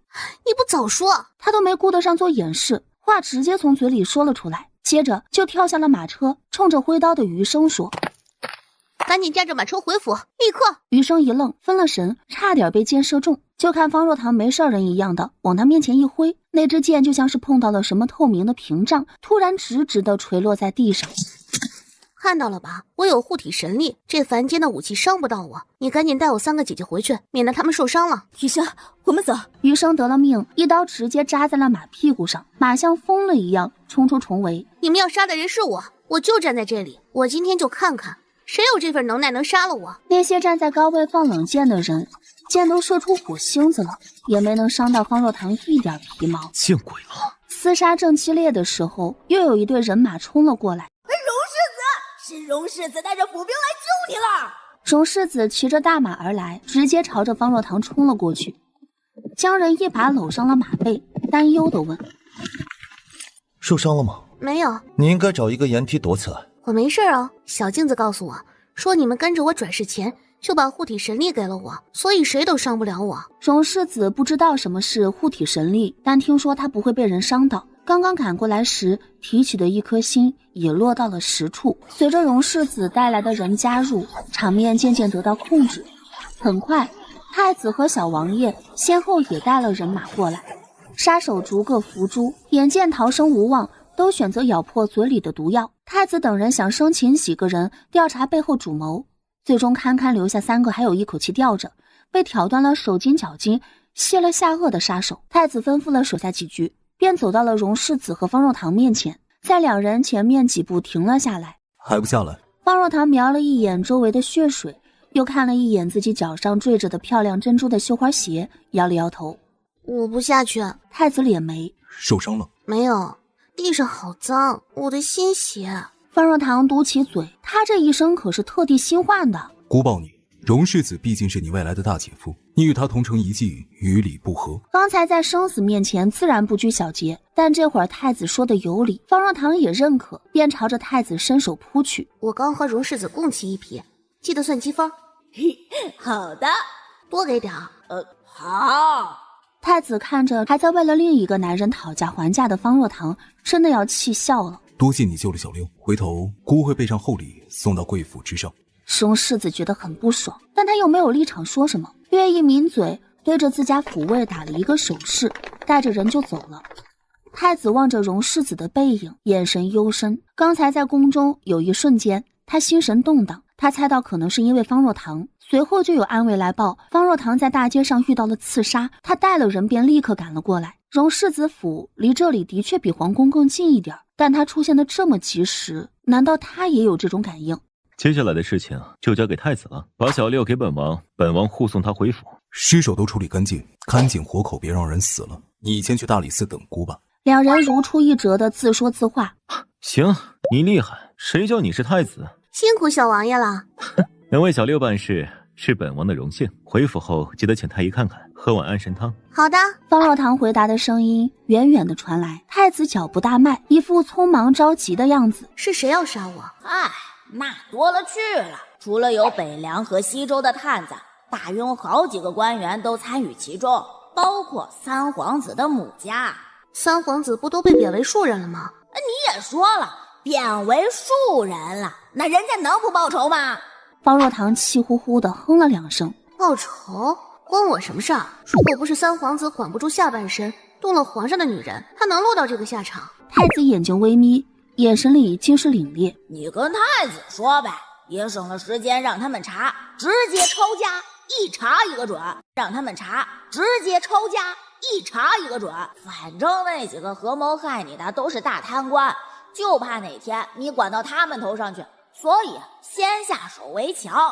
方若堂更加生气了，抱着太子的脑袋晃了晃，并且义愤填膺的说了这次背后的几个主谋。走出血腥的大街，太子将方若堂放下，方若堂还鼓着小脸，气呼呼的在告状。他们太不是东西了，为了杀我，竟然和其他2国的探子合谋，简直就是卖国贼。而且这么容易就勾结在一起了，指不定以前就有联系。你一定要帮我狠狠的罚他们，将他们抄家，家产冲入国库。好。太子难得温柔，安抚小姑娘。别为他们这种人生气，姑会惩治他们的，让他们再也没有机会出现在你面前。姑再找一个像李时运那样的体质放到你身边，让他跟着你学习仙法，可行吗？李时运那里自然有人监视，他不过1日便学会了引气入体，这在皇家不是秘密。可以啊，往后出门一定要带上李时运，明白了吗？我身上有你们给的护体神力，谁都伤害不了我。答应姑好吗？好吧。方若堂嘟了下嘴，不高兴的答应了。他不喜欢有人跟着，也是源自于自幼身体不好，身边从来不断人，天天都是这也不许做，那也不许做。虽然知道这些人都是关心他在乎他，但不得不说，这也是一道枷锁。娘，大伯母，太子说我身边的人太少了，还要找一个诗诗这样的来侍候我。虽然说是侍候我，但也不用真的做丫鬟下人的活。娘，你和大伯母看看，表姐表妹他们可愿意来试试？这种好事，方若堂自然是要顾着家里人的。好，伯母就先替他们谢谢你了。行，我一会儿让你表姐表妹他们都过来试试。这事儿交代小厮跑了一趟，很快崔家和舒家的2位小姐都上门了。叔叔，你没事吧？我听说你遇到刺客了，没受伤吧？表姐表妹，你们快来试试，如果有灵根的话，你们以后也可以修仙了。方若堂偷偷朝着崔家庶出的崔四勺看过去。勺表妹现在和邱凯瑞到哪一步了？到了好大一张床的地步。如果刚才不是你让人去请他们过来，这会儿你这个勺表妹应该就和邱凯瑞睡到一张床上了。什么？方若堂一下子站起来喊出了声。勺表妹，我会看相，你知道的吧？你不要再和邱凯瑞来往了，他不是一个值得托付终身的好男人。说着还不忘对崔氏说，大伯母，你记得跟崔家伯母说一声，让他退了仙仙表姐的婚事。邱凯瑞不是好人，仙仙表姐嫁过去不会幸福的。崔四勺嘴唇抖了抖，眼泪轻眨的垂落下来。你相信我，我看相很准的，就连皇上被戴了绿帽子我都能看出来，我不骗你呀。方若堂真诚的眨着大眼睛，崔四勺哭不出来，甚至有点慌。皇上的私事可以这样直白的说出来吗？也是他配听的。哎，别胡说。舒氏轻斥一声，一脸无奈。方若堂撇了下嘴，很想说一句他说的都是真的，但看一屋子的人都很惧怕的样子，乖乖的没再提。邱凯瑞明知道你是未来的妻妹，还和你不清不楚，能是什么好人？最后你不但没有如愿嫁入邱家，反而被打发得远远的嫁人，以此遮掩丑闻。崔四勺难堪的就像是在大街上被人脱光了衣服一样。虽然除了方若堂拉着他劝说，其他人没有开口，但他们不说话，鄙视看着他的样子，比方若堂说的话更像是一把利剑朝他刺了过来。勺表妹的正缘是谁？就是前段时间崔家给他看中的新科进士。进士呢，虽然是农家子出身，在朝堂没有根基，但是他有个力气大、干惯农活的兄弟。天下都要乱了。你这个少表妹如果嫁过去，至少不用怕在乱世被人欺凌，而且进士的家人淳朴，嫁过去日子挺好过的。你喜欢邱凯瑞是吗？行，我和你换亲，我把邱凯瑞让给你，我去嫁给康进士。崔四仙突然出声，方若堂都傻了眼，除了他，在场其他人都看出了缘由，目光复杂。崔四少神情动容，踌躇不前。怎么回事？仙仙表姐怎么突然这么大度，要把未婚夫让给少表妹？他们两人不是一向不和吗？这个进士是少表妹的正缘，是不是和仙表姐就不适合在一起啊？